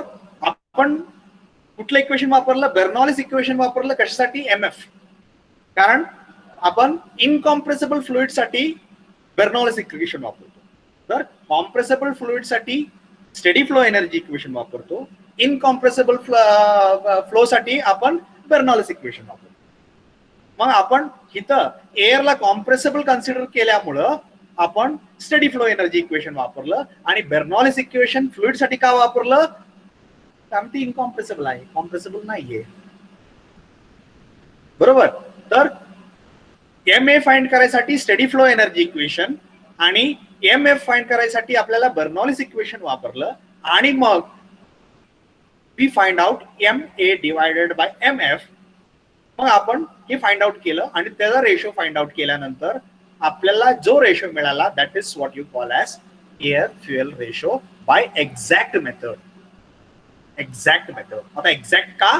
कारण एअर कॉम्प्रेसेबल आहे आणि आपण त्याला कॉम्प्रेसेबल आहे असं कन्सिडर केलं म्हणून एक्झॅक्ट. बरोबर. आता ही दिस वॉज थेरॉटिकल. मग ऍक्च्युअल काय आहे? ऍक्च्युअल आपल्याला माहितीये एक कोइफिशियंट ऑफ डिस्चार्ज नावाचा एक कॉन्स्टंट येतो फ्लो मध्ये. Coefficient of discharge. तर एअर साठी एक कोइफिशियंट ऑफ डिस्चार्ज येतो आणि फ्युएल साठी एक कोइफिशियंट ऑफ डिस्चार्ज त्यांना मल्टिप्लाय केलं म्हणजे this MA is equal to rho AV. Rho AV इथं जो रो AV लिहिलाय तोच इथं लिहिलाय multiplied by coefficient of discharge of air. Coefficient of discharge of air हे मल्टिप्लाय केलं तर ऍक्च्युअल फ्लो मिळाला. म्हणजे MA ही MA होता कुठला? थेरॉटिकल. इथला MA हे कसा कॅल्क्युलेट केला? रो टू A2 V2 किंवा row A2 V2 multiplied by coefficient of discharge will give you actual mass flow rate of air. Similarly, actual mass flow rate of fuel we can calculate by MF. इथे जी काय MF find out केलं तर कुठे MF find out केलं? Rho F AF VF. Rho F VF AF multiplied by coefficient of discharge for fuel. ही दोन्ही constants आहेत. ही दोन्ही constant आहेत आणि ही कॉन्स्टंट आपल्याला त्या त्या इन्स्ट्रुमेंट साठी कॅल्क्युलेट करावं लागतं. बरोबर. ही ज्यावेळेला या कॉन्स्टंटला मल्टिप्लाय केलं त्यावेळेला ऍक्च्युअल मास फ्लो रेट मिळाला. बरोबर. Then actual mass flow rate of air divided by actual mass flow rate of fuel is equal to CDA divided by CDF. ही दोन्ही ratio of coefficient of discharge of for air divided by coefficient of discharge for fuel याचा ratio आहे आणि हे आपण find out केलं MA upon MF. That will give you actual mass flow rate of air divided by actual mass flow rate of fuel. कुठल्या मेथडनं? Exact method. आता आपण approximate मेथडनं काय करतोय बघूया. अप्रॉक्सिमेट मेथडनं काय केलं? इथं आपण कॉम्प्रेसेबल फ्लो साठी स्टेडी फ्लो एनर्जी इक्वेशन वापरतो असं म्हणालो आणि इनकॉम्प्रेसेबल फ्लो साठी बर्नॉलिस इक्वेशन असं वापरतो असं म्हणालो आणि इथं आपण काय कन्सिडरिंग करतोय? Air is incompressible. मग एअर साठी सुद्धा आपल्याला काय वापरावं लागतंय? Bernoulli's equation. बरोबर. म्हणजे air mass flow rate of air find out करण्यासाठी बर्नॉलिस इक्वेशन वापरलं आणि mass flow rate of fuel find out करण्यासाठी सुद्धा बर्नॉलिस इक्वेशन वापरलं आणि we find out MA upon MF, ratio of mass of air divided by mass of fuel. Okay, so that this will be your theoretical, and again multiplied by coefficient of discharge of air, coefficient of discharge of fuel, then we will get actual air flow rate of mass of air, actual mass flow rate of fuel. Then we get this particular ratio as actual air fuel ratio. Here also we will get actual air. तर ही दोन method आहे. तर ह्या दोन method मध्ये फरक काय होता? फक्त इथं होता काय? Here air is considered as compressible आणि त्यामुळे ह्याच्यामध्ये काय झालं? इथं mass of air find out करण्यासाठी स्टेडी फ्लो एनर्जी इक्वेशन वापरली. इथं का आपण कन्सिडर काय केलं? Air is incompressible. त्यामुळे आपण कुठली इक्वेशन वापरली मास फाइंड आउट करण्यासाठी? Bernoulli's equation. इथं पण फ्युएल इनकॉम्प्रेसेबल आहे, इथं पण फ्युएल इनकॉम्प्रेसेबलच आहे. दोन्हीकडे आपण इनकॉम्प्रेसेबल कन्सिडर केलं. त्यात आपण चेंज काय केलेलं नाही. फक्त एअरच्या अझम्पशन मध्ये आपण चेंज केले. इथं we assumed that air is compressible. Here we are saying air is incompressible. बरोबर. आणि म्हणून ही मेथड अप्रॉक्सिमेट मेथड झाली, ही मेथड एक्झॅक्ट मेथड झाली. इथं एक्झॅक्ट का? एअर कॉम्प्रेसेबल आहे त्याला कॉम्प्रेसेबल कन्सिडर केली. फ्युएल इनकॉम्प्रेसेबल आहे त्याला फ्युएल इनकॉम्प्रेसेबल कन्सिडर केलं. इथं काय? अप्रॉक्सिमेट म्हणतोय का? एअर कॉम्प्रेसेबल असून सुद्धा आपण त्याला इनकॉम्प्रेसेबल कन्सिडर केलं आणि बर्नॉलिस इक्वेशन वापरून फाइंड आउट केलं. कशासाठी? सिम्प्लिफिकेशन साठी. बर्नॉलिस इक्वेशन न mass flow rate find out करणं सिंपल आहे compared to steady flow energy equation. मग सिम्प्लिफाईड फॉर्म मध्ये आपल्याला एअर फ्लो फाइंड आउट करण्यासाठी आपण अप्रॉक्सिमेट मेथड वापरतो आणि ऍक्च्युअल एक्झॅक्ट आपल्याला फाइंड आउट करायचं असेल तर आपण एक्झॅक्ट मेथड वापरतो. ओके, तर तुम्ही पुस्तकात वाचलं तर असं दिसेल की considering air as incompressible we calculate this and this we get, आणि considering air as incompressible compressible and we get this particular equation असं म्हणलेलं दिसेल. आणि इथला फॉर्म्युला ऍक्च्युअल जी मिळणार आहे तो वेगळा असेल आणि इथला फॉर्म्युला जी काही मिळणार असेल तो वेगळा असेल. बरोबर. तर मी तुम्हाला इथं ऍक्च्युअली फॉर्म्युला लिहिलेलं नाही. आता ऍक्च्युअल फॉर्म्युला का लिहिलेलं नाहीत, कारण आपल्याला तुम्हाला माहिती आहे ऑब्जेक्टिव्ह टाइप ऑफ एक्झामिनेशन आहे आणि we are not going to solve the numericals in the examination. बरोबर. आणि जरी लागलं तरी आपण पुढच्या चॅप्टर मध्ये आहे, थोडंसं मी तुम्हाला तिथे नंतर दाखवेन. परंतु फक्त ही आता हे समजून घ्यायचं आहे की ही एक्झॅक्ट मेथड म्हणजे काय आणि अप्रॉक्सिमेट मेथड काय, आणि एक्झॅक्ट मेथड कुठून आली आणि अप्रॉक्सिमेट कुठून आली, कशा पाय आलं, ती वर्ड का आले, शब्द का आले. तर इथं एक्झॅक्ट मेथड का, एअर कॉम्प्रेसेबल आहे आणि आपण त्याला कॉम्प्रेसेबल कन्सिडर करतो. इथं अप्रॉक्सिमेट मेथड का, एअर कॉम्प्रेसेबल असून सुद्धा आपण त्याला इनकॉम्प्रेसेबल कन्सिडर करतोय, म्हणून ही अप्रॉक्सिमेट मेथड. आणि ही अप्रॉक्सिमेशन कशासाठी केलं, सिम्प्लिफिकेशनसाठी, कॅल्क्युलेशन सिम्प्लिफिकेशन. कारण ह्या फॉर्म्युलाप्रमाणे जी फॉर्म्युला आपल्याला फायनल इथे मिळणार आहे that will be very simple. तिथं थोडंसं कॉम्प्लिकेटेड असेल, कारण इथं आपल्याला स्टडी फ्लो एनर्जी इक्वेशन वापरायची. मग आपल्याला सिम्प्लिफिकेशनसाठी अप्रॉक्सिमेट मेथड वापरतो, आणि एक्झॅक्टली फाइंड आउट करायचं असेल तर एक्झॅक्ट मेथड वापरतो. आणि तुम्हाला कदाचित काय पुस्तकामध्ये एक्झॅक्ट आणि अप्रॉक्सिमेट मेथड असं दिसणार नाही, काय पुस्तकात दिसेल, काय पुस्तकात दिसणार नाही. मग अप्रॉक्सिमेट मेथडच्या ऐवजी त्यांनी कन्सिडरिंग एअर ॲज इनकॉम्प्रेसेबल आणि पुढे कॅल्क्युलेशन केलेलं दिसेल, डेरिव्हेशन केलेलं दिसेल, आणि इथं कन्सिडरिंग एअर ॲज कॉम्प्रेसेबल नंतर डेरिव्हेशन केलेलं दिसेल. So meaning is same. मग तुम्हाला एक्झाम मध्ये एक्झॅक्ट मेथड म्हणलं किंवा कन्सिडरिंग एअर ॲज कॉम्प्रेसेबल म्हणलं तरी अर्थ एकच आहे. इकडच्या बाजूला आलं अप्रॉक्सिमेट मेथड ना air fuel ratio find out करा म्हटलं किंवा कन्सिडरिंग एअर ॲज इनकॉम्प्रेसेबल म्हटलं तर एकच आहे. So I hope everybody understood what is the difference between exact method of finding out air fuel ratio and approximate method of finding out air fuel ratio. Anybody having any doubt with respect to finding out air fuel ratio?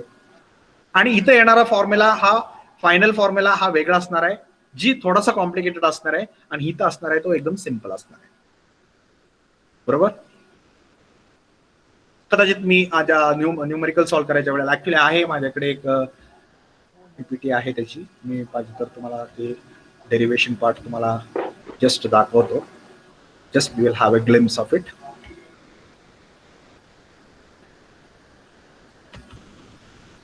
Let me check whether this is, no, this is systems.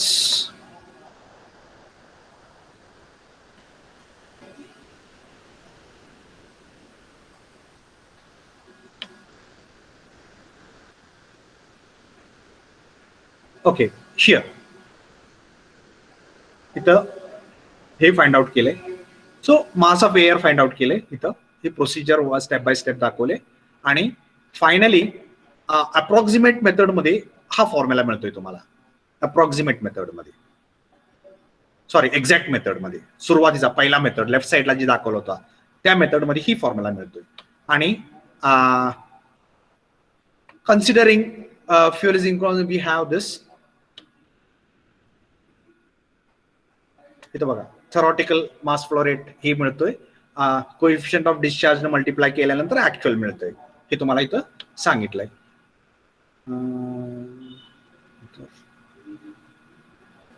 1 minute.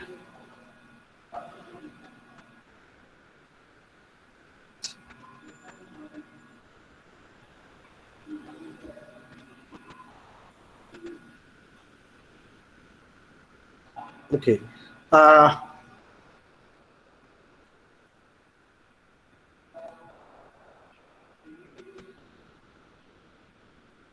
Okay, ही जी आहे mass flow rate of air, हा this particular quantity divided by mass flow rate of fuel, theoretical mass flow rate of fuel. This quantity is the ratio of air to fuel ratio what you are getting in first method. बरोबर. आणि second method मध्ये यातला बरेच terms गायब असतील, आणि it will be a very simple formula.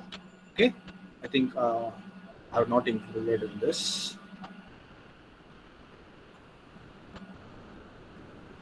Okay, we are not included here. Okay, doesn't matter. So what you need to understand is one is simplified, that is approximate method, and the other one is exact, but it is a bit complicated. Any doubt with respect to whatever has been discussed? कुणाला आजपर्यंत आता काही ह्या chapter मध्ये जे काही discuss केलं ते त्याबद्दल कुठल्याही पॉइंट बद्दल काही डाऊट आहे का? कारण आपल्याला आता हा चॅप्टर शेवट झालाय, सेकंड चॅप्टर आपण संपवला इथं. All the points we have discussed.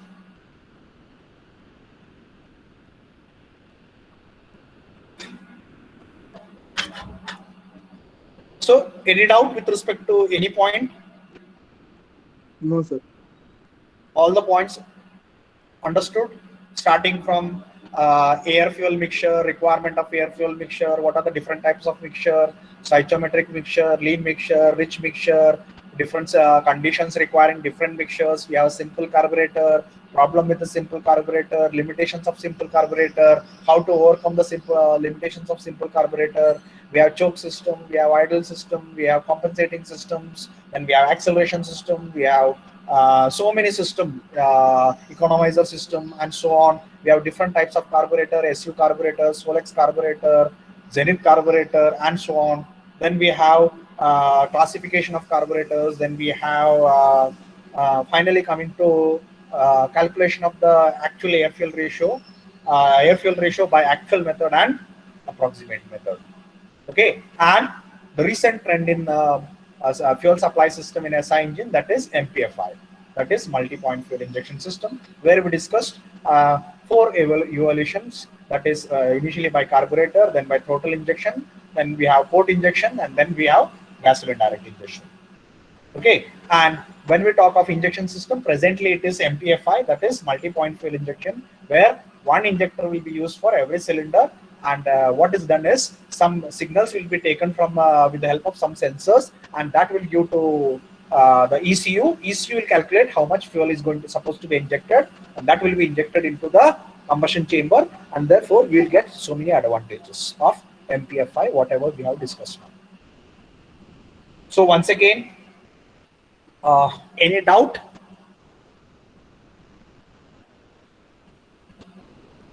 If no doubt is remaining, then you can mark your attendance. Almost many have marked their attendance and left, I think. Okay, लय घाई झाले तुम्हाला आणि माहिती आहे संध्याकाळची वेळ आहे, सकाळपासून तुम्ही ऐकताय, no problem. So you can mark your attendance if you understood everything, and you can leave if you understood. And anybody having any doubt, please ask any doubt if you are having. ज्याला कोणाला doubt आहे त्यांनी doubt विचारा. ज्यांना कोणाला doubt नसतील त्यांनी तुमचा नंबर चॅट बॉक्स मध्ये लिहून अटेंडन्स मार्क करायची आणि लिव्ह करायचे.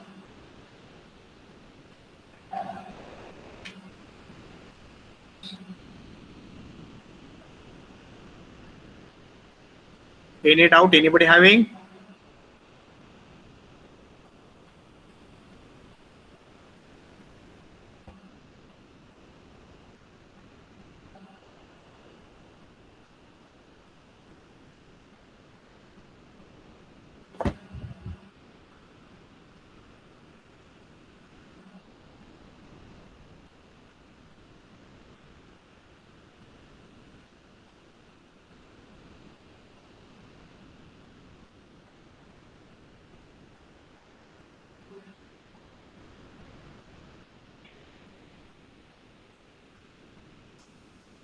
So I think everybody's leaving.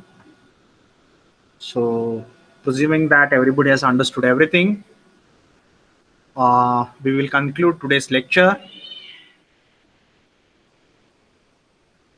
and we'll stop for today.